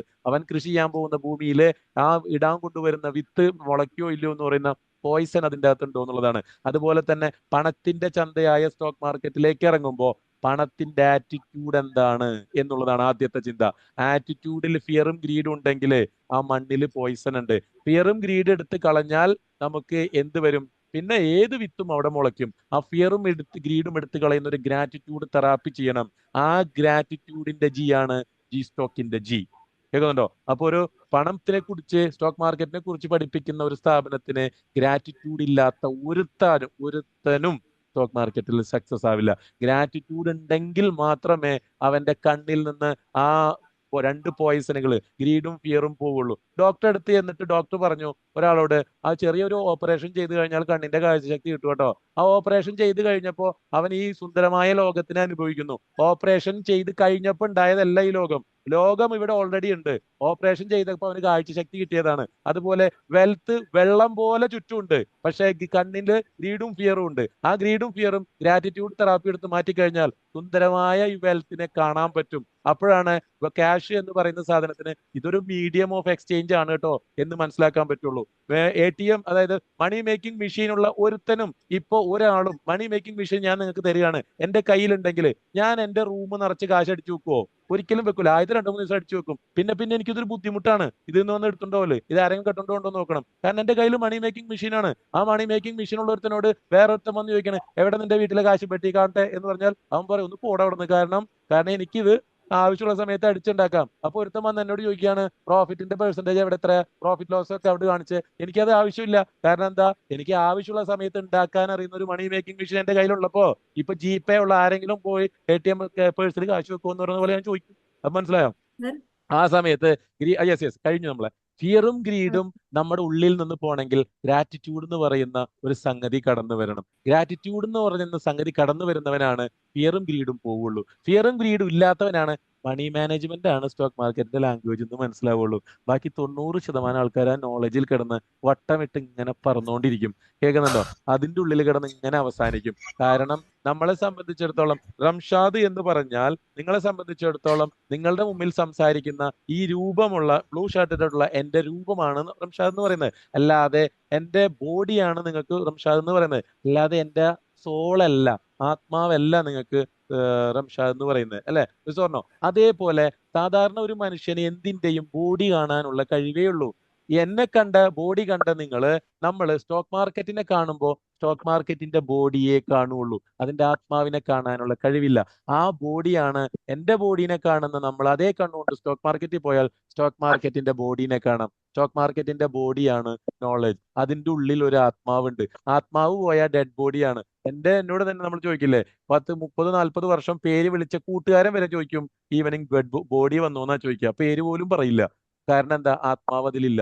ആത്മാവില്ലാത്ത ശരീരം മൃതശരീരമാണ്. ആത്മാവില്ലാത്ത ബോഡി ഡെഡ് ബോഡിയാണ്. സ്റ്റോക്ക് മാർക്കറ്റിന്റെ ബോഡിയാണ് വാട്ട് ടു ബൈ എന്ന് പറയുന്ന ഫണ്ടമെന്റൽ അനാലിസിസും when to buy when to sell എന്ന് പറയുന്ന ടെക്നിക്കൽ അനാലിസിസും. അതിന്റെ ആത്മാവാണ് money management and mind. So ആ 3M system, mind, money manage and method എന്ന് പറയുന്ന ആ 3 സിസ്റ്റം കൂടി യോജിക്കുമ്പോൾ മാത്രമേ ഒരാൾ പ്രൊഫഷണൽ ആകുള്ളൂ. ആ പ്രൊഫഷണൽ ആകുന്ന പരിപാടി ഞാൻ നിങ്ങൾക്ക് പറഞ്ഞു തന്നേ ഉള്ളൂ കേട്ടോ. സോ ഇറ്റ് വിൽ ബി ഞാൻ നേരത്തെ പറഞ്ഞ ഒരു 45 മിനിറ്റ് മുൻപും പിൻപും എന്ന് പറയുന്ന പോലെ എന്തെങ്കിലുമൊക്കെ ചെയ്തു തരാൻ പറ്റി എന്ന് പറയുന്ന കൺവിൻസ് ചെയ്യാൻ പറ്റി ഞാൻ വിചാരിക്കുന്നു. I am very happy. ഞാൻ അതാണ് നോക്കാറ്. Thank you so much. Okay, ഇനി നിങ്ങൾക്ക് എന്തെങ്കിലും പറയണമെന്നുണ്ടെങ്കിൽ പറയാം കേട്ടോ. Got it? കിട്ടിയെന്ന് വിചാരിക്കുന്നു. അപ്പോൾ നമ്മളൊരു പ്രോഗ്രാമിന് ഇറങ്ങിക്കഴിഞ്ഞാൽ ഇനി ഞാൻ നിങ്ങൾക്ക് ജോയിൻ ചെയ്യോ ഇല്ലയോ എന്നൊക്കെ ഇറ്റ്സ് അപ് ടു യു. നമ്മളൊരു പ്രോഗ്രാം നാളെ തുടങ്ങുന്നുണ്ട്. അപ്പൊ സാധാരണ വെബിനാറിലൊക്കെ പറയുന്ന പോലെ തന്നെ ഇപ്പൊ രജിസ്റ്റർ ചെയ്ത് കഴിഞ്ഞാൽ ഒരു 5000 ഇവിടെ കുറവുണ്ട്. പരിപാടിയൊന്നുമില്ല. കാരണം എന്താ വെച്ചാല് നമ്മൾ മണി മേക്കിംഗ് പരിപാടിയാണ് പഠിക്കുന്നത്. അപ്പോൾ 4 മാസം കഴിഞ്ഞാൽ ഈ ഇരിക്കുന്ന ലെവലിൽ നിന്ന് നാളെ മാർക്കറ്റിൽ ഈ സ്റ്റോക്കാണ് കയറാൻ പോകുന്നത്, ഇന്നതാണ് അതിന്റെ കാരണം. എന്റെ മോൻ സ്കൂളിൽ പോകില്ല എന്ന് പറഞ്ഞ കാരണങ്ങൾ വന്നാൽ അവൻ പോകാറില്ല. കാരണം അവൻ ഭംഗിയായിട്ട് ആ ഫ്യൂച്ചർ അങ്ങ് ഡിസൈഡ് ചെയ്ത് അവനെ വെച്ചു. ഇൻ കേസ് നാളെ കാലത്ത് 1 മണിക്കൂർ അവന് ക്രൂഷ്യലാട്ടോ. കാലത്ത് എഴുന്നേൽക്കുമ്പോൾ പനിയില്ലെങ്കിൽ അവന്റെ പരിപാടി സകലം തെറ്റും. അപ്പൊ അതുപോലെ ഈ പറഞ്ഞ നോളേജ് ഞാൻ പറയും, ഇന്ന കാരണം കൊണ്ട് ആ സ്റ്റോക്ക് നാളെ മുകളിലേക്ക് കയറാം. ആ സംഗതി ഞാനൊരു അനലിസ്റ്റ് ആയിട്ടുണ്ട്. ആ സ്റ്റോക്ക് ഇന്ന കാരണം കൊണ്ടാണ് കയറാൻ പോകുന്നത്. ഇനി കയറിയില്ലെങ്കിലും പ്രോബ്ലം ഒന്നുമില്ല, എന്റെ ക്യാപിറ്റൽ പ്രൊട്ടക്റ്റഡ് ആണ് കേട്ടോ എന്ന് പറയുന്ന രീതിയിലേക്ക് വന്നാൽ അയാളെ ഒരു കറകളഞ്ഞ സ്റ്റോക്ക് മാർക്കറ്റ് അനലിസ്റ്റ് ആണെന്ന് പറയാം. അയാളെ ഒരു ഫണ്ട് മാനേജർ ആണെന്ന് പറയാം. നമുക്ക് അങ്ങനെ ഒരു ഫണ്ട് മാനേജർ ആകുന്ന ഒരു പരിപാടി നമുക്ക് ക്ലാസ്സിലും പഠിക്കണം, അത് പ്രാക്ടീസും ചെയ്യണം, റിയാലിറ്റിയിലും അത് ചെയ്യണം. ഓക്കെ, സോ ഇതാണ് അതിന്റെ ഒരു തീം എന്ന് പറയുന്നത്. ഓക്കെ, സോ അവിടെ നമുക്ക് ഈ സ്റ്റോക്ക് എന്ന് പറയുന്ന ഒരു സ്ഥാപനം നിലനിൽക്കുന്ന ഒരു വിഷനും കൂടെ നമ്മൾ പറയുന്നു. നമ്മളൊരു 100% സ്റ്റോക്ക് മാർക്കറ്റ് ലിറ്ററസി ഉള്ള ഒരു സ്റ്റേറ്റ് ക്രിയേറ്റ് ചെയ്യുന്ന ഡ്രീമും വിഷനും ഉള്ള രീതിയിൽ നമ്മൾ നിൽക്കുന്നു. ഏകദേശം നമുക്കിപ്പോ 500 ഏകദേശം 1000ന്റെ അടുത്തായി ഹൗസ് വൈഫ്സ്, ഒന്നും അറിയാത്ത ഹൗസ് വൈഫ്സ് പ്രൊഫഷണൽ. ഇൻ കേസ് നിങ്ങൾ വന്നാൽ നിങ്ങൾ മെന്ററിങ് വരെ ചെയ്യുന്ന അങ്ങനത്തെ പ്രോ ലേഡീസ് ആയിരിക്കും. Okay, anyway thank you so much. ഇതാണ് അതിന്റെ ഒരു തീം എന്ന് പറയുന്നത്. അപ്പോ ഞാൻ പറഞ്ഞു വന്ന ആദ്യം ഒരു കാര്യം നിങ്ങൾക്ക് പറയാം. ഡൗട്ട് ഞാൻ പറയാം. ഒരു 5-10 മിനിറ്റ് നമുക്ക് ഇരിക്കാം, പ്രോബ്ലം ഇല്ല. ഞാൻ ഒരു കാര്യം കൂടെ പറയുന്നു. ഞാൻ ഒരു അക്കാഡമിയിൽ ജോയിൻ ചെയ്തൊരു വ്യക്തിനെ ആദ്യം വിളിച്ചിരുന്നു. ഈ തീം താങ്കൾ കേട്ടിട്ടുണ്ടോ എന്നാണ് എൻ്റെ ഒരു ക്വസ്റ്റ്യൻ. ഉണ്ടെങ്കിൽ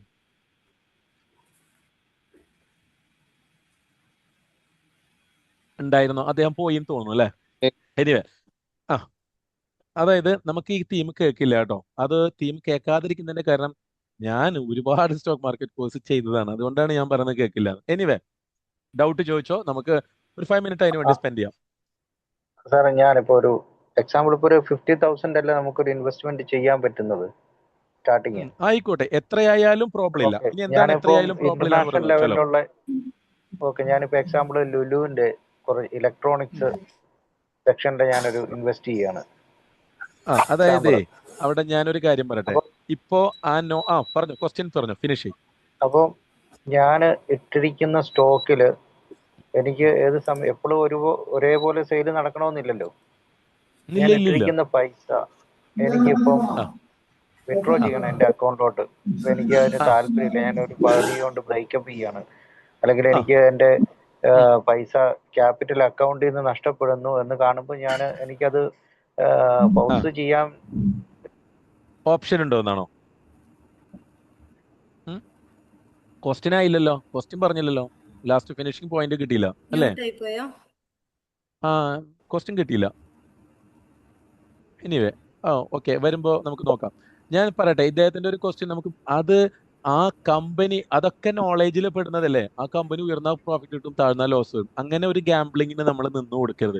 കമ്പനി കയറിയാലും ഇറങ്ങിയാലൊക്കെ ഞാൻ സക്സസ് ആണ് എന്ന് പറയുന്ന ഒരു സിസ്റ്റം ഉണ്ട്. അതുള്ളതുകൊണ്ട് മാത്രം കമ്പനികൾ ഇവിടെ നിലനിൽക്കുന്നത്. അതുകൊണ്ട് ആ സിസ്റ്റത്തിലേക്ക് നമ്മൾ വരണം. അത് യൂട്യൂബ് സിസ്റ്റം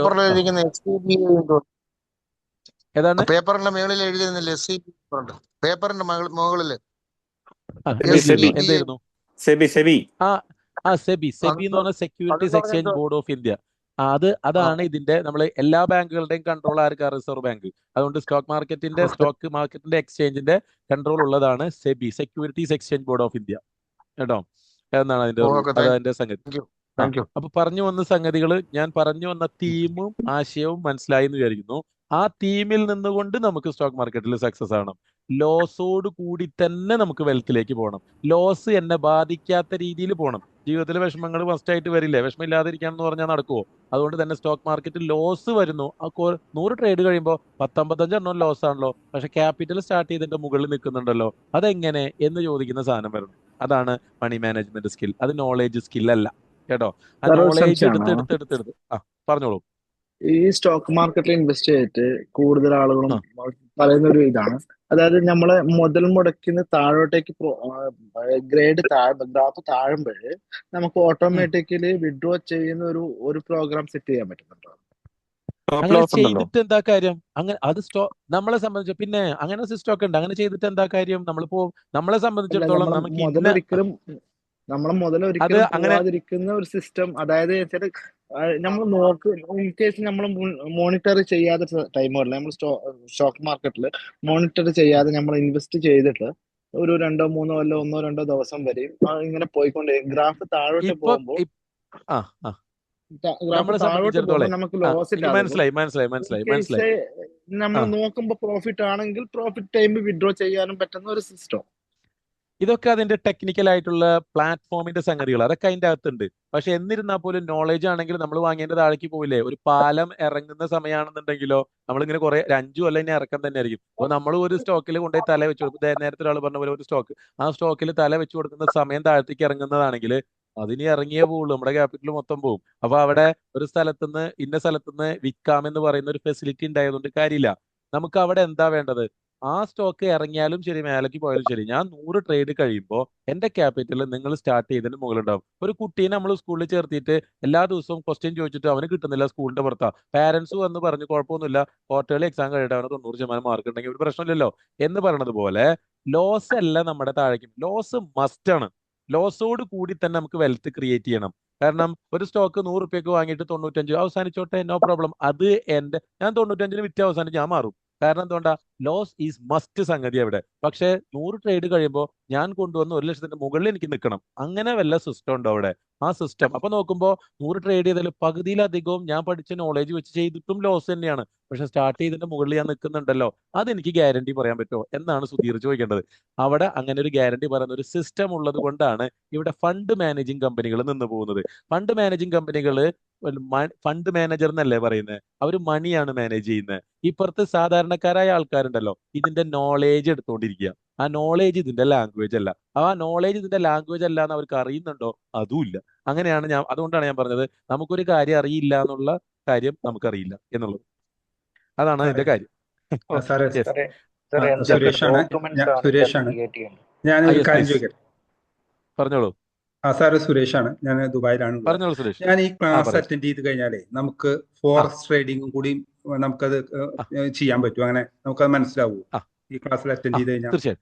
അതായത് ഒരു കാറും ആംബുലൻസും തമ്മിലുള്ള വ്യത്യാസമാണ് സ്റ്റോക്ക് മാർക്കറ്റും ഫോറക്സ് മാർക്കറ്റും എന്ന് പറയുന്നത്. നമുക്ക് ആംബുലൻസ് ഡ്രൈവറോട് ഭയങ്കര ക്രേസ് ആയിരിക്കും, കൊള്ളാലവൻ ആള് സ്പീഡിൽ പോകുന്നുണ്ടല്ലേ, പക്ഷെ അവൻ ഒരുപാട് വർഷം ഡ്രൈവ് ചെയ്തിരുന്നു അല്ലേ, പറഞ്ഞില്ലേ എന്ന് പറഞ്ഞ പോലെ സ്റ്റോക്ക് മാർക്കറ്റിൽ ആദ്യം വൊളാറ്റിലിറ്റി എന്ന് പറഞ്ഞ ചാഞ്ചാട്ടം കുറവാണ്, ഫോറക്സ് മാർക്കറ്റിൽ ചാഞ്ചാട്ടം കൂടുതലാണ്. അപ്പൊ ചാഞ്ചാട്ടം കുറവുള്ള സ്ലോവിൽ പോകുന്ന സ്വിഫ്റ്റ് കാർ എടുത്ത് നമുക്ക് നല്ല എസ് വളവുകളൊക്കെ ഒറ്റ രീതിയിൽ വളച്ചിട്ട് പോകുന്ന നിങ്ങൾക്ക് ആംബുലൻസ് ഓടിക്കാം എന്ന് പറയുന്ന പോലെ ആദ്യം സ്റ്റോക്ക് മാർക്കറ്റിൽ നിന്ന് എക്സ്പേർട്ട് ആയിട്ട് ഫോറക്സിലേക്ക് വരിക.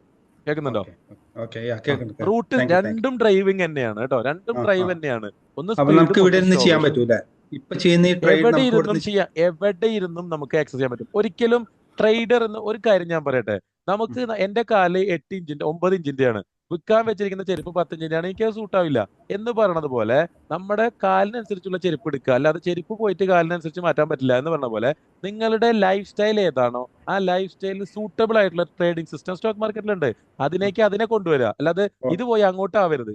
മനസ്സിലായോ? അപ്പൊ ജോലി ചെയ്യുന്ന ഒരാൾക്ക് എങ്ങനെയാണ് എന്റെ ക്യാപിറ്റൽ ഡബിൾ ചെയ്യുക, എന്റെ ജോലിയാണ് എനിക്ക് പാഷൻ, ഇതിന് സക്സസ് ആവുക, ഇതിൽ പാഷൻ ആകണ്ട, ഇതിൽ സക്സസ് ആകണമെന്നുണ്ടെങ്കിൽ ഇതിൽ സമയവും ചെലവാക്കണ്ട. അപ്പൊ നമ്മുടെ ജോലിയോടൊപ്പം തന്നെ വെൽത്ത് ക്രിയേറ്റ് ചെയ്യുന്ന ഒരു ട്രേഡിംഗ് സിസ്റ്റം. ഇപ്പൊ ജോലിക്കാരനാണെങ്കിൽ ട്രേഡിംഗ് സിസ്റ്റം മതി, വെരി ഈസി. രാത്രി ഒരു 10 മിനിറ്റ് സ്പെൻഡ് ചെയ്ത് നാളെ ഏത് മാർക്കറ്റിൽ സ്റ്റോക്ക് വാങ്ങിക്കുന്നത് ഈസി ആയിട്ട് രീതിയിലേക്ക്, അപ്പൊ സമയം സ്പെൻഡ് ചെയ്യാതെ നമുക്ക് വരാം. കേൾക്കുന്നുണ്ടോ? ആ NRI ആണെങ്കിലും പറ്റും, നമുക്ക് ചെയ്യാൻ പറ്റും. കാരണം നമുക്കൊരു വാഷ്റൂം, കാരണം നാളെ വാങ്ങിക്കേണ്ട സ്റ്റോക്ക് ഇന്ന് രാത്രി നമ്മൾ ഐഡന്റിഫൈ ചെയ്ത് മാർക്കറ്റ് തുടങ്ങുമ്പോൾ ഒരു ഓർഡർ, നേരത്തെ അദ്ദേഹം ചോദിച്ചില്ലേ ഒരു ഓർഡർ ഉണ്ടോ, ആ ഓർഡർ ഇട്ട് വെച്ച് നമുക്ക് അവിടെ മാറിയിക്കാം, നമ്മൾ അതിന്റെ പുറകെ നിൽക്കേണ്ട കാര്യമില്ല. വേറൊരു കാര്യം കൂടെ, one more thing last and final. Stock market എന്ന് പറയുമ്പോൾ നമ്മുടെ മുന്നിലേക്ക് ഓടി വരുന്ന കാഴ്ച എന്ന് പറഞ്ഞാൽ ഒരു ലാപ്ടോപ്പ് കൊടുത്ത് സ്റ്റോക്ക് മാർക്കറ്റ് ഒന്ന് സംസാരിക്കാൻ, ഒരു ബർഗറും കടിച്ച് ഇങ്ങനെ ഒരു കോഫിയും കേട്ട് സ്റ്റോക്കിന്റെ ആ ചാർട്ടിലേക്ക് ഇങ്ങനെ ശ്രദ്ധിച്ചിരുന്ന് അവൻ ട്രേഡ് ചെയ്യുക. കാരണം ചെയ്യുന്ന ആ സാധനമാണ് ട്രേഡിംഗ് എന്ന് പറഞ്ഞാൽ. ഒരു ഇൻവെസ്റ്റ്മെന്റോ ട്രേഡിങ്ങോ ഡിസിഷൻ എടുക്കുകയാണ്. ഡിസിഷൻ എടുത്തു കഴിഞ്ഞിട്ട് ഇവൻ എന്തിനാ അതിന്റെ പുറകെ ഇരിക്കുന്നത്? കാരണം ഇവന് തള്ളി കയറ്റാനോ താഴെ ഇടാനോ ഒന്നും പറ്റില്ലല്ലോ. വെറുതെ ഇങ്ങനെ നോക്കിയിരുന്നിട്ട് എന്ത് കാര്യം? അയാൾക്ക് അയാളുടെ പണിക്ക് പോവാം. കേൾക്കുന്നുണ്ടോ? അയാളുടെ പണിക്ക് പോവാം. അതുകൊണ്ട് അവിടെ നോക്കിയിരിക്കേണ്ട ആവശ്യമേ ഇല്ല. ഡിസിഷൻ എടുക്കുന്ന ആ പ്രോസസ്സ് കറക്റ്റ് ആക്കിയാൽ മതി. അത് എന്റെ സംഗതി ഇവിടെ ഓടുന്നുണ്ടാവും, ഞാൻ അവിടെ ഭംഗിയായിട്ട് ജോലി ചെയ്യുന്നുണ്ടാവും. അതുകൊണ്ട് ഇത് പാഷൻ ആക്കേണ്ടവരാരാന്നറിയോ? ഇതിലിരിക്കുന്ന സമയത്ത് എനിക്ക് സമയം പോകുന്ന അറിയില്ല കേട്ടോ, എനിക്കിത് ഭയങ്കര ഇഷ്ടമായി എങ്കിൽ അത് പാഷൻ ആക്കിക്കോ. വെൽത്ത് ക്രിയേറ്റ് ചെയ്യാൻ പാഷൻ ആക്കണ്ട. ഈ അനലൈസ് നമ്മൾ ചെയ്യാതിരുന്നു കഴിഞ്ഞാല് അനലൈസ് ചെയ്യണം, മസ്റ്റ് ആണ്. നമ്മുടെ പൈസ നഷ്ടപ്പെട്ടു പോയി കഴിഞ്ഞാൽ നമ്മൾ പിന്നെ നോക്കിയിട്ട് വലിയൊരു ലോസ് സംഭവിച്ചു കഴിഞ്ഞാൽ പിന്നെ നമ്മള് ഇല്ല. അതാണ് ഞാൻ പറഞ്ഞത്. ഇല്ലല്ല, നഷ്ടപ്പെടാൻ പാടില്ല എന്ന് പറയുന്ന guaranteed system, money management system ഉണ്ടോ എന്നാണ് ഞാൻ ചോദിച്ചത്. നിങ്ങൾ കൊണ്ടുവരുന്ന ഒരു ലക്ഷം രൂപ ആഫ്റ്റർ 100 ട്രേഡ് സ്റ്റാർട്ട് ചെയ്തതിന്റെ മുകളിൽ ഇല്ല. അങ്ങനെ നിൽക്കാൻ പറ്റുന്നില്ലെങ്കിൽ ഈ പണിക്ക് നിൽക്കരുത് നമ്മൾ. മനസ്സിലായോ? അവിടെ മാർക്കറ്റ് താഴെ, ഒരു പോയിന്റ് കൂടി ആഡ് ചെയ്യാം, മാർക്കറ്റ് താഴെ ആയാലും എനിക്ക് 1 ലക്ഷത്തിന്റെ മുകളിൽ നിൽക്കണം. അങ്ങനെ ഒരു സിസ്റ്റം ഉണ്ടോ എന്ന് ഞാൻ ചോദിക്കുന്നത്. മണി മാനേജ്മെന്റ് സിസ്റ്റം ഉണ്ട്. ആ സിസ്റ്റം ഉള്ളതുകൊണ്ടാണ് കമ്പനികൾ ഫണ്ട് മാനേജ് ചെയ്യുന്നു എന്നതാണ് ഞാൻ പറഞ്ഞത്. എത്രയോ കോവിഡ് പോയില്ലേ, പല ക്രൈസിസ് വന്നില്ലേ, എത്ര ഫണ്ട് മാനേജ്മെന്റ് കമ്പനി പൂട്ടി? എത്ര ഉണ്ട് എനിക്കറിയാം? ഒന്നും പൂട്ടിയിട്ടില്ല. എത്ര ഇൻഡിവിജ്വൽസിന്റെ കാശ് പോയി? ലക്ഷക്കണക്കിന് പോയിട്ട്, ലക്ഷക്കണക്കിന്. ഞാൻ പറഞ്ഞ പോയിന്റ് മനസ്സിലായോ?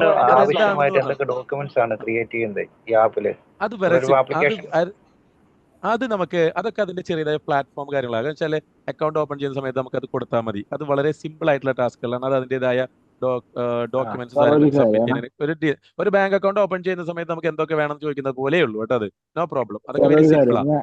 ഞാനിത് ആദ്യമായിട്ടാണ് ജി സ്റ്റോക്കിന്റെ ഈ ഒരു കോഴ്സ് അറ്റൻഡ്, ഷെയർ മാർക്കറ്റിന്റെ ഒരു കോഴ്സ് എന്ന് പറഞ്ഞിട്ട് അറ്റൻഡ് ചെയ്യുന്ന ഫസ്റ്റ് കോഴ്സ് ഇതാണ്. ഷെയർ മാർക്കറ്റിന്റെ ജി സ്റ്റോക്ക് അല്ല, കോഴ്സ് ചെയ്യുന്നുണ്ട്. നമുക്ക് ഈ പ്രോഗ്രാമിൽ ഇരിക്കുന്നു എന്നല്ലേ ഫസ്റ്റ് വീഡിയോ കാണുന്നത്. ഈ ഒരു വീഡിയോ ഇതുവരെ ഞങ്ങളിങ്ങനെ യൂട്യൂബിൽ ഇങ്ങനെ പരസ്യങ്ങളും തള്ളുകളും കാണുക, പിടിക്കുക, അക്കൗണ്ടുകൾ വാങ്ങിക്കുന്നു, പിടിക്കുന്നു. ഇതുവരെ ഞങ്ങൾ ഒഫീഷ്യലായിട്ട് ഇതുവരെ ബന്ധപ്പെട്ടിട്ടില്ല.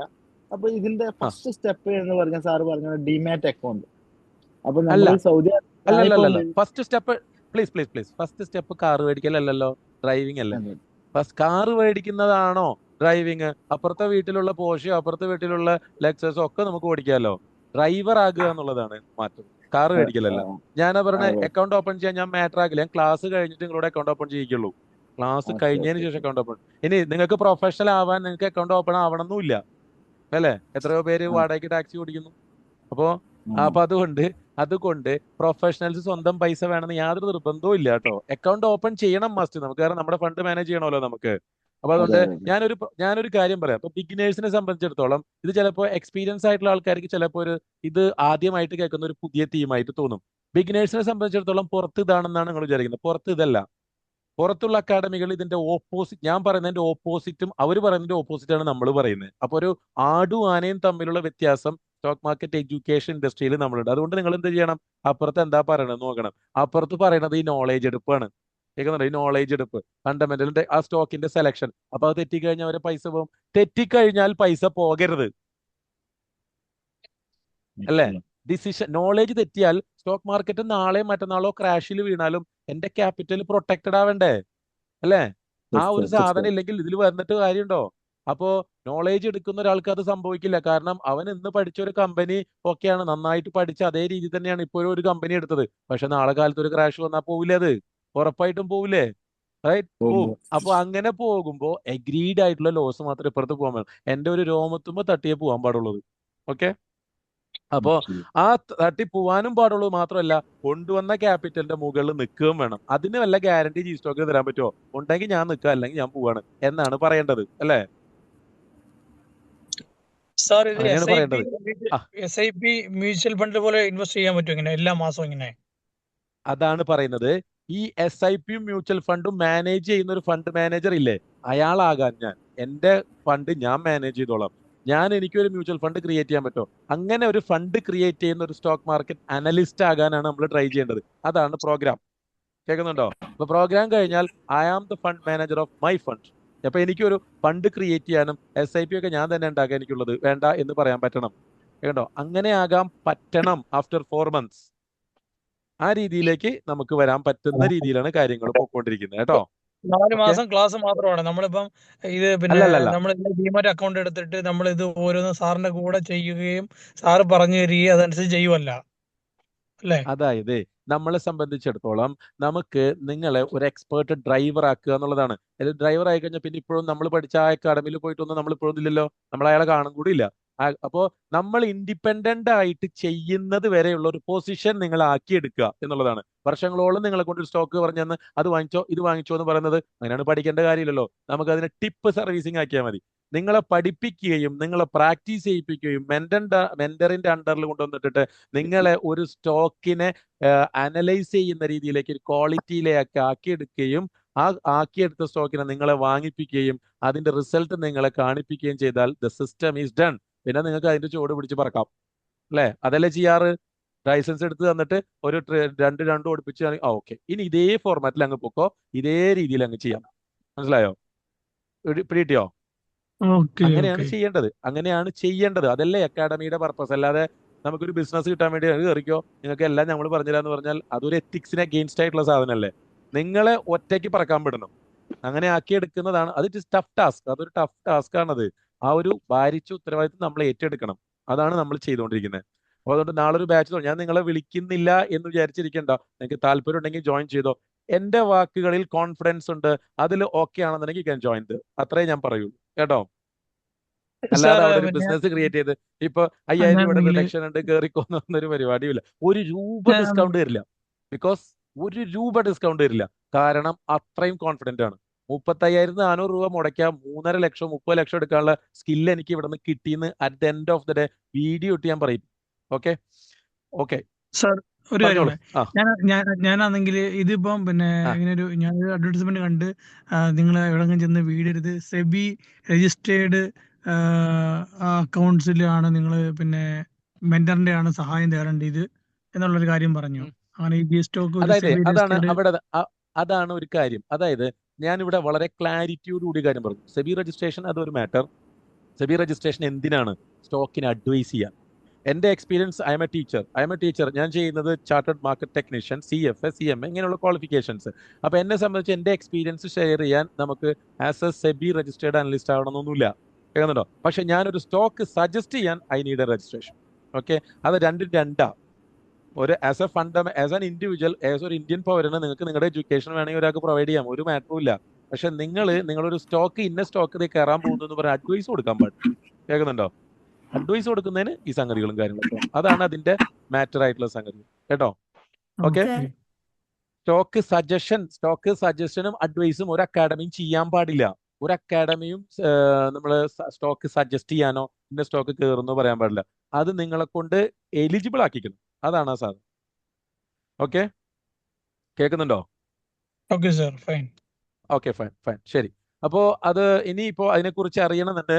I am leaving now because it's time for me to go. Okay, respected. Okay, ഡ്യൂട്ടിക്ക് പോക്കോളൂ. ഇനി ആർക്കെങ്കിലും ക്ലാസ്സിനെ കുറിച്ച് കൂടുതൽ അറിയണം എന്നുണ്ടെങ്കിൽ ഞാനൊരു നമ്പർ ടൈപ്പ് ഞാനൊരു കാര്യം ചെയ്യാം. നിങ്ങൾ എങ്ങനെയാണോ ഈ ക്ലാസ്സിലേക്ക് കയറിയത് അവിടെ ഒരു ഗ്രൂപ്പിൽ ഒരു കോർഡിനേറ്റർ ഉണ്ടാവും. ആ കോർഡിനേറ്ററുമായിട്ട് കണക്ട് ചെയ്താൽ നിങ്ങൾക്ക് ഈ പ്രോഗ്രാമിലേക്ക് താല്പര്യം ഉണ്ടെങ്കിൽ യു ക്യാൻ ജോയിൻ ചെയ്യാം, കേട്ടോ? അപ്പോൾ ഓക്കെ, ചോദിക്കൂ. ഓക്കെ സർ, നമുക്ക് 1 hour ആയിട്ട് നമ്മൾ പറഞ്ഞിട്ടുണ്ടായിരുന്നത്. Fine, last and final question ചോദിക്കാം. Okay sir. ഓക്കെ, നമ്മൾ ഈ കോഴ്സിനെ കുറിച്ച് പറഞ്ഞു.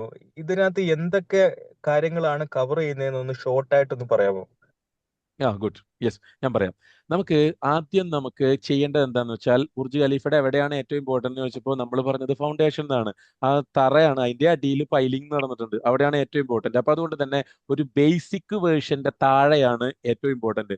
ബേസിക് ക്ലാസിന്റെ താഴെ ഒരു പ്രീ ബേസിക് പരിപാടികൾ ഉണ്ടാവും. അത് കഴിഞ്ഞൊരു ബേസിക് ക്ലാസ്സിൽ വരും. ആ ബേസിക് ക്ലാസ്സിൽ നമുക്കറിയേണ്ടത് സ്റ്റോക്ക് മാർക്കറ്റ് മുകളിലേക്ക് മാത്രം പോകുന്ന ഒരു സാധനമാണ് എന്ന് പറയുന്ന ഒരു വണ്ടർ ബേസിക് നമുക്ക് പഠിക്കണം. അപ്പൊ ഞാൻ പറഞ്ഞു, നിങ്ങൾ എന്തായി കേട്ടത്? സ്റ്റോക്ക് മാർക്കറ്റ് മുകളിലേക്ക് മാത്രം പോകുന്നോ? അങ്ങനെ എങ്ങനെ പറ്റും? കാരണം കോവിഡിനൊക്കെ താന്നിട്ടുണ്ടല്ലോ. അങ്ങനെ ഒരു ബേസിക് സാധനമുണ്ട്, സ്റ്റോക്ക് മാർക്കറ്റ് മുകളിലേക്ക് മാത്രമേ പോവുള്ളൂ.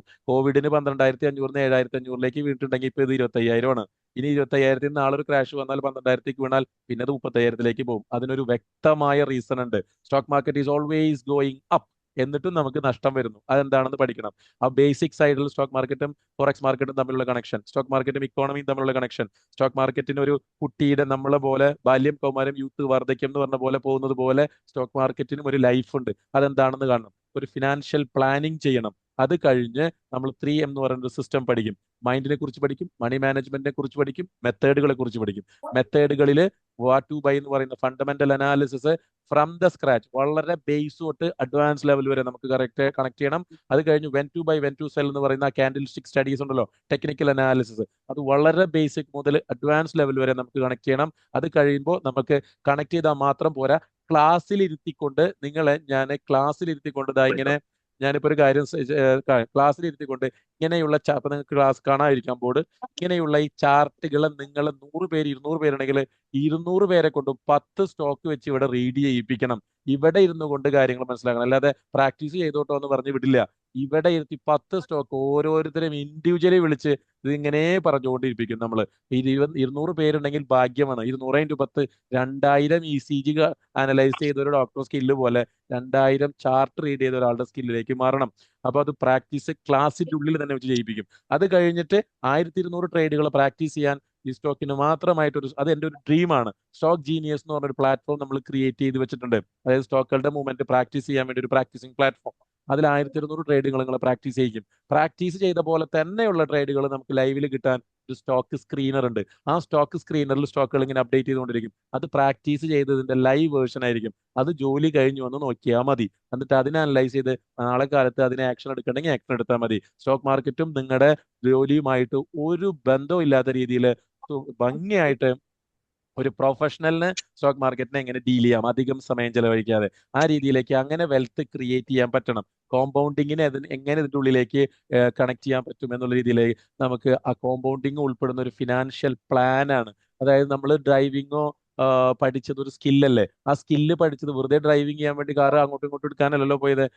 ആ ഡ്രൈവിംഗ് പഠിച്ച സ്കില്ല് ഒരു എന്തിനു വേണ്ടിയിട്ടായിരുന്നു? ഒരു ലക്ഷ്യം ഉണ്ടായിരുന്നു. അത് നമുക്ക് കല്യാണത്തിന് പോകാനോ ഓഫീസിൽ പോകാനോ ഒക്കെ ആയിട്ട് ഒരു പർപ്പസ് ഉണ്ടായിരുന്നില്ലേ? അതേപോലെ നമ്മൾ stock market trading investment skill പഠിക്കുന്നത് ഒരു ഫിനാൻഷ്യൽ പ്ലാൻ മീറ്റ് ചെയ്യാൻ വേണ്ടിയിട്ടാണ്. ഒരു പ്ലാൻ ഉണ്ടാവണം. ഒരു വർഷം കഴിയുമ്പോൾ ഈ ക്യാപിറ്റൽ എവിടെ കൊണ്ട് എത്തിക്കണം, അങ്ങനെ ഒരു പ്ലാൻ വർക്കൗട്ട് ചെയ്യാൻ വേണ്ടിയിട്ടാണ് ഈ സ്റ്റോക്ക് മാർക്കറ്റിന് ഒരു സോഴ്സ് ആയിട്ട് കൺസിഡർ ചെയ്യാനേ പാടുള്ളൂ. അല്ലാതെ ട്രേഡും ഇൻവെസ്റ്റ്മെന്റും ചെയ്യുന്നു, കുറെ വാങ്ങിക്കുന്നു, കുറെ വിൽക്കുന്നു, എങ്ങോട്ടായി പോകണമെന്നുള്ള ഒന്നും അറിയില്ല. അപ്പൊ അതുകൊണ്ട് ഒരു പ്രോപ്പർ ആയിട്ടുള്ള ഒരു ഫിനാൻഷ്യൽ പ്ലാൻ ഉണ്ടാക്കണം. ആ പ്ലാനിന് വേണ്ടി സ്റ്റോക്ക് മാർക്കറ്റ് വർക്ക് ചെയ്യണം. അതിൽ ലോസ് വന്നാൽ ഒരു പ്രോബ്ലം ഇല്ല. ഇയർ എൻഡ് ആകുമ്പോൾ ആ പ്ലാൻ നമ്മൾ നേടിയെടുക്കണം. അതാണ് അതിന്റെ മാറ്റർ. കേട്ടോ? അപ്പോൾ ഇത്രയും കാര്യങ്ങൾ നമുക്ക് ചെയ്യണം. ഫ്രം ദ ബേസിക് 3M ക്ലാസ്സിലിരുന്ന് ട്രെൻഡ് പറഞ്ഞ് പഠിക്കൽ, അത് കഴിഞ്ഞ് പ്രാക്ടീസ് കഴിഞ്ഞാൽ ലൈവ് വേർഷൻ ഒരു സ്ക്രീനർ ചെയ്ത് കഴിഞ്ഞാൽ നിങ്ങൾ ഒരു ഗ്രൂപ്പിലേക്ക് ഇടും മെന്ററിന്റെ. ആ ഗ്രൂപ്പിൽ നിങ്ങൾ പഠിച്ചു വെച്ച് സ്റ്റോക്കിനെ ലൈവിൽ നിങ്ങളെ കൊണ്ട് എടുപ്പിക്കും. നിങ്ങൾ എടുക്കുന്നത് കറക്റ്റ് ആണെന്ന് നോക്കി കഴിഞ്ഞാൽ യു ആർ ഡൺ, കഴിഞ്ഞു. പിന്നെ നിങ്ങൾ അവിടെ ഓക്കെ ആയി. കേട്ടോ? നിങ്ങൾ എടുക്കുന്നത് കറക്റ്റ് ആണോ എന്ന് നോക്കുക എന്നുള്ളതാണ്. ആ എടുക്കാൻ നിങ്ങൾ ഓടിക്കുന്ന ഡ്രൈവിംഗ് രീതി കറക്റ്റ് ആണോ, എല്ലാം ലൈസൻസും കിട്ടിയിട്ട് നമ്മൾ ഒരു റൗണ്ട് നിങ്ങളെ വണ്ടിയിൽ ഇരിക്കും എന്ന് പറഞ്ഞത് പോലെ അവിടെ നോക്കുകയാണ്. പിന്നെ എല്ലാ ദിവസവും നിങ്ങളോട് ഒന്നായിട്ട് ചോദിക്കേണ്ട കാര്യമില്ല. നിങ്ങളൊരു അനലിസ്റ്റ് ആക്കി മാറ്റി വിടുക എന്നുള്ളതാണ്. കേട്ടോ? It's A long procedure. ആ പ്രൊസീജിയറിന് നമ്മൾ നിന്ന് തരികയാണെങ്കിൽ there will be a turning point in our life. Okay? അപ്പൊ 4 മാസം കഴിഞ്ഞിട്ട് പിന്നെ അക്കൗണ്ട് ഓപ്പൺ നിങ്ങളൊരു അല്ല, അക്കൗണ്ട് ഓപ്പൺ ചെയ്യലാതെ മുമ്പൊക്കെ ചെയ്യാം. പക്ഷെ ഞാൻ അപ്പോഴേ ചെയ്യിപ്പിക്കുകയുള്ളൂ നിങ്ങളെ കൊണ്ട്. അതിൽ കുറെ കാര്യങ്ങളൊക്കെ ഞാൻ ക്ലാസ്സിൽ വരുമ്പോൾ കുറെ സൈക്കോളജിക്കൽ ആയിട്ടുള്ള കാര്യങ്ങളുണ്ട് അതിന്റെ അത്. കാരണം നോക്കിക്കഴിഞ്ഞാൽ പിന്നെ അതിന്റെ പുറകെ ഇരിക്കും. റോങ് ആയിട്ടുള്ള കുറെ കാര്യം കണ്ടിട്ട് എന്തിനാ അതവിടെ കട്ട് ചെയ്യും. മനസ്സിലായോ? ഓക്കെ? കാരണം എന്താണെന്ന് വെച്ചാല് മീൻ പിടിക്കാൻ പോകുമ്പോൾ കടല് വലുതാണെന്ന് പറഞ്ഞിട്ട് കാലത്തൊട്ട് വൈകുന്നേരം വരെ അവിടെ നിൽക്കണമെന്നില്ല. അവര് 3 പേര് വഞ്ചിയിലും 4 പേര് വഞ്ചിയിൽ പോകുന്നു. ഒരു സ്ഥലം നോക്കി പോകുന്നു. അതിനൊരു കണക്കുണ്ട്. അവിടെ വല ഇടുന്നു. കിട്ടിയാൽ കിട്ടി, ഇല്ലെങ്കിൽ ഇല്ല. പോതും അവര് മീൻ കിട്ടിയാലും ഇല്ലെങ്കിലും. അല്ലാതെ കടലാന്ന് പറഞ്ഞ് മീൻ കിട്ടിയിട്ടേ പോരുന്നുള്ളതില്ല. 3-4 മണിക്കൂർ കഴിയുമ്പോൾ പോരും. അതുപോലെ തന്നെയാണ് സ്റ്റോക്ക് മാർക്കറ്റ്. ഒരു കടലാണ് സാഗരാണെന്ന് പറഞ്ഞ് ഇതിന്റെ പിന്നാലെ ഒന്നും വേണ്ട. ഇതിന് കൃത്യമായിട്ടുള്ള ഒരു സിറ്റുവേഷൻ ഉണ്ട്. അവിടെ മാത്രം കണ്ടാൽ മതി. അത് ഇപ്പൊ അക്കൗണ്ട് ഓപ്പൺ ചെയ്ത് കഴിഞ്ഞാൽ വെറുതെ ആവശ്യമില്ലാതെ ഇതൊക്കെ പോയി കാണാം. അത് കട്ട് ചെയ്യാൻ വേണ്ടിയിട്ടാണ് ഞാനിപ്പോ ചെയ്യല്ലേന്ന് പറഞ്ഞു. കേട്ടോ? ഓക്കെ? അപ്പൊ 4 മാസം സമയമില്ലാത്തത് കൊണ്ടാണ് ഞാൻ സ്പീഡിൽ പറയുന്നത്. ഓക്കെ ഓപ്പൺ ചെയ്ത് കഴിഞ്ഞാല് പിന്നെ നിങ്ങൾക്ക് ഓപ്പൺ ചെയ്ത് സപ്പോസ് നിങ്ങൾ ഗൾഫിലുള്ള ഒരാളൊക്കെയാണ്. 4 മാസം കഴിഞ്ഞാൽ നമ്മൾ തന്നെ വീണ്ടും ചെയ്യണം. അല്ല, നമ്മൾ തന്നെ ചെയ്യണം എന്ന് പറഞ്ഞാൽ നിങ്ങൾ ഡ്രൈവ് ചെയ്യുന്ന സമയത്ത് ഇതേ കൺസേൺ അല്ലേ ഉണ്ടായിരുന്നത്? അതായത് നമുക്കൊരു മെന്റർ ഡെഫിനറ്റ്ലി ഉണ്ട് നിങ്ങൾക്ക്. ഡെഫിനറ്റ്ലി ആ മെന്റർ നിങ്ങളെ കൊണ്ട് എലിജിബിൾ ആക്കിക്കും. നിങ്ങൾ എന്താണോ പഠിക്കുന്നത് നിങ്ങളെ കൊണ്ട് ഒറ്റയ്ക്ക് എടുപ്പിക്കും. ബാക്കി പിന്നെ ഒറ്റയ്ക്ക് എടുക്കാൻ നിങ്ങളുടെ കയ്യിൽ സ്ക്രീനറും ഉണ്ട്. മനസ്സിലായോ? ഡ്രൈവിങ്ങിന് നിങ്ങൾ എന്താണോ ചെയ്തത് ആ ഡ്രൈവിംഗിന്റെ അക്കാഡമിയിൽ ബന്ധപ്പെട്ടിട്ടാണ് ഇപ്പോഴും നമ്മൾ ഡ്രൈവ് ചെയ്തുകൊണ്ടിരിക്കുന്നത്. നിങ്ങളൊരു പരിധിയിൽ കഴിഞ്ഞ് നിങ്ങൾ പിന്നെ ആ വഴിക്ക് പോണേ ഇല്ലല്ലോ എന്ന് പറയുന്ന പോലെ സ്റ്റോക്സുകൾ നിങ്ങളെ എടുക്കാൻ അതൊരു അക്കാഡമി ചിലപ്പോൾ പറയുന്നുണ്ടോ എന്ന് എനിക്കറിയില്ല. I don't think so. നിങ്ങൾക്ക് അവർ പറയുന്നുണ്ടാവും ലൈഫ് ലോങ് സപ്പോർട്ട്. ആ ലൈഫ് ലോങ് സപ്പോർട്ട് എന്താ? സ്റ്റോക്കുകൾ പറഞ്ഞു തരല്ലോ. അതാണോ സപ്പോർട്ട്? സ്റ്റോക്കുകൾ പറഞ്ഞു തരാൻ നിങ്ങൾ കോഴ്സ് പഠിക്കേണ്ട കാര്യമില്ലല്ലോ. കാരണം നിങ്ങൾ പറയുന്നത് എന്താ? എനിക്ക് ഒറ്റയ്ക്ക് എടുക്കാൻ പഠിപ്പിച്ചാടോ എന്നല്ലേ പറയേണ്ടത്? Right or not? Am I correct or not, please? അത് കിട്ടണമെങ്കിൽ നമുക്ക് ചെയ്യാം. അല്ലെങ്കിൽ നിങ്ങളെ കുറച്ച് 2 കോഴ്സും കഴിഞ്ഞ് അങ്ങോട്ട് തട്ടിമുട്ടി കഴിഞ്ഞ് പിന്നെ എന്റെ ഒരു ഗ്രൂപ്പിലും പിടിച്ചിട്ട് എനിക്ക് സ്റ്റോക്ക് അനലൈസ് ചെയ്യാനോ ഇത് എടുത്തോട്ടോ, ഇത് അവിടെ നിന്ന് ഇത് എടുത്തോ എന്ന് പറയാനാണെങ്കിൽ പിന്നെ പഠിക്കേണ്ട കാര്യമല്ലോ. പിന്നെ നിങ്ങൾ സ്റ്റോക്ക് മാർക്കറ്റ് അനലിസ്റ്റ് എന്ന് പോലും വിളിക്കാൻ പറ്റില്ല. ഓക്കെ? നിങ്ങൾക്ക് നിങ്ങളുടെ മക്കളെ പഠിപ്പിച്ചു കൊടുക്കാൻ പാകത്തിന് നിങ്ങളെ മാറണ്ടേ? അപ്പൊ ഇത് സ്റ്റോക്ക് മാർക്കറ്റ് അനലിസ്റ്റിംഗ് കോഴ്സ് ആണ്. സ്റ്റോക്ക് മാർക്കറ്റ് അനലിസ്റ്റ് ആക്കി മാറ്റണം നിങ്ങളെ. അതായത് ഒരാളുടെ ഫണ്ട് കിട്ടിയാൽ ഭംഗിയായിട്ട് ഞാൻ മാനേജ് ചെയ്ത് തരാമെന്ന് പറയണം നിങ്ങൾ. ആ ക്വാളിറ്റിയിലേക്ക് നിങ്ങൾ മാറണ്ടേ? അതല്ലേ വേണ്ടത്? അപ്പൊ നിങ്ങൾക്ക് നിങ്ങളുടെ ഫണ്ട് മാനേജ് ചെയ്യാം. ആ സംഗതിയല്ലേ വേണ്ടത്? Fine. I think more than 1.5 hour ആയി. നമ്മള് ടൈം കുറച്ച് കൂടുതൽ. യെസ്. അപ്പൊ ഞാൻ എന്നാ പോയിക്കോട്ടെ. ഓക്കെ. നാളെയാണ് ക്ലാസ് സ്റ്റാർട്ട് ചെയ്യുന്നത്. നമ്മളൊരു ദാറ്റ് മീൻസ് ഞാൻ ഒരു കാര്യം കൂടി പറയാം. ക്ലാസ്സിൽ ജോയിൻ ചെയ്താൽ നമ്മൾ വളരെ സീരിയസ് ആണ്. ക്ലാസ്സിൽ ജോയിൻ ചെയ്ത് കഴിഞ്ഞാൽ ഇവിടെ നിന്ന് ഇറങ്ങുന്ന സമയത്ത് ഞാൻ ഇവിടെ തരുന്ന പൈസയുടെ അതിനേക്കാൾ മൂല്യം എനിക്ക് കിട്ടി, എൻ്റെ ലൈഫിൽ ഒരു ടേണിംഗ് പോയിന്റ് ആയി, താങ്ക് യു സോ മച്ച് എന്ന് പറയുന്ന രീതിയിലേക്ക് നിങ്ങൾ മാറും. ഇതാണ് എൻ്റെ ട്രസ്റ്റ് എന്ന് പറയുന്ന സാധനം. അതവിടെ ഉണ്ടാവും.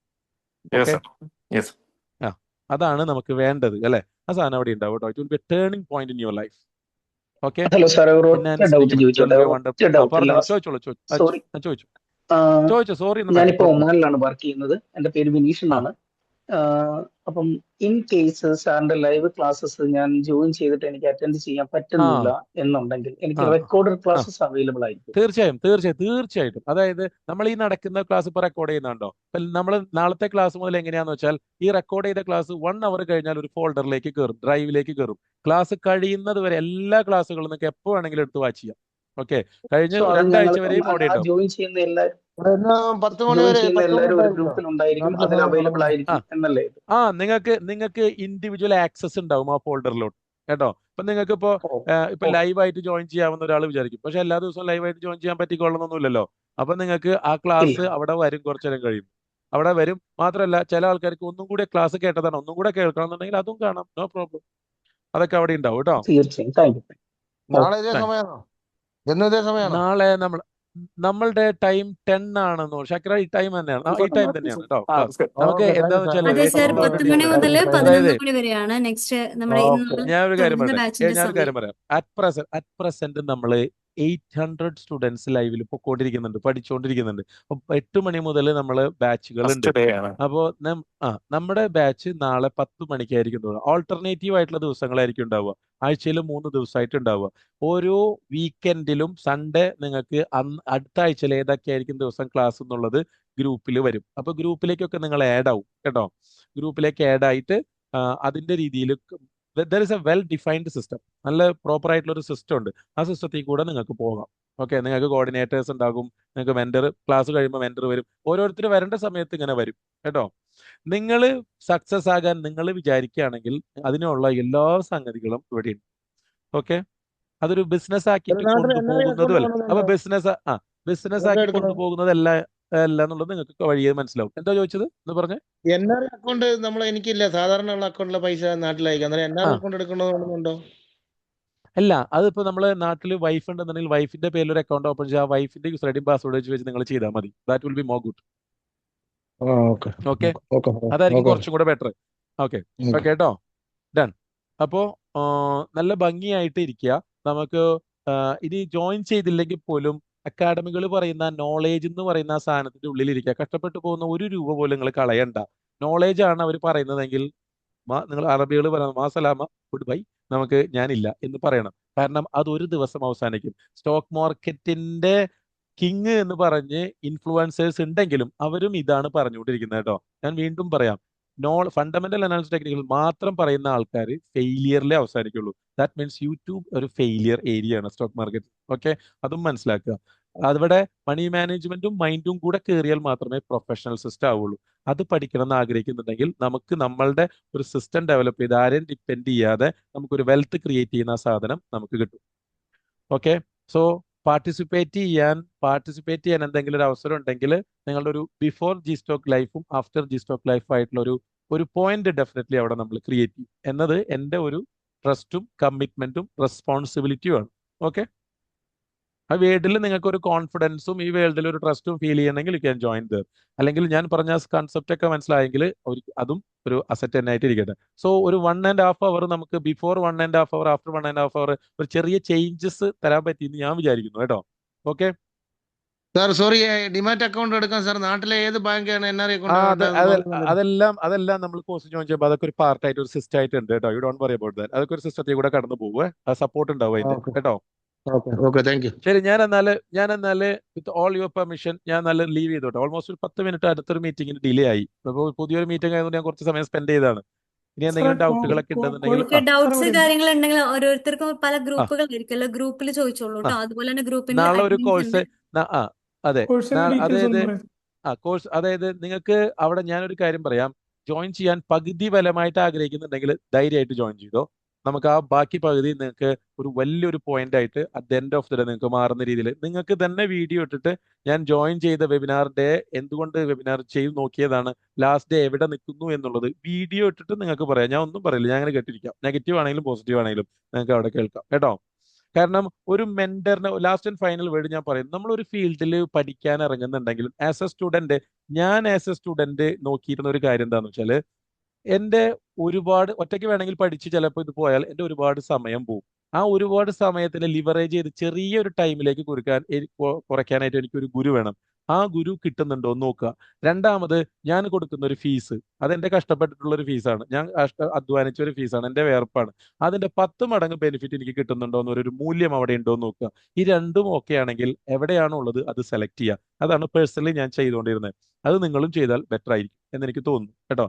ഞാൻ പറഞ്ഞ സംഗതികളിൽ നിങ്ങൾക്ക് രണ്ടും ഫീൽ ഉണ്ടെങ്കിൽ you can join the. Okay okay, thank you so much. Good night. ബാക്കിയെല്ലാം നിങ്ങൾ ചോദിക്കുന്നതൊക്കെ സിസ്റ്റത്തിൽ കയറിയാൽ ഇതിന്റെ ഉള്ളിലൂടെ പോകുന്നത് തന്നെ കേട്ടോ. വലിയ ബുദ്ധിമുട്ടില്ലാത്ത കാര്യങ്ങളാണ്. എല്ലാം ഒരു സിസ്റ്റവും കാര്യങ്ങളൊക്കെ ഉണ്ട് കേട്ടോ.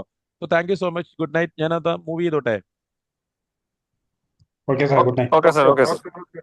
Good night, good night, good night, good night, good night, good night. Thank you so much.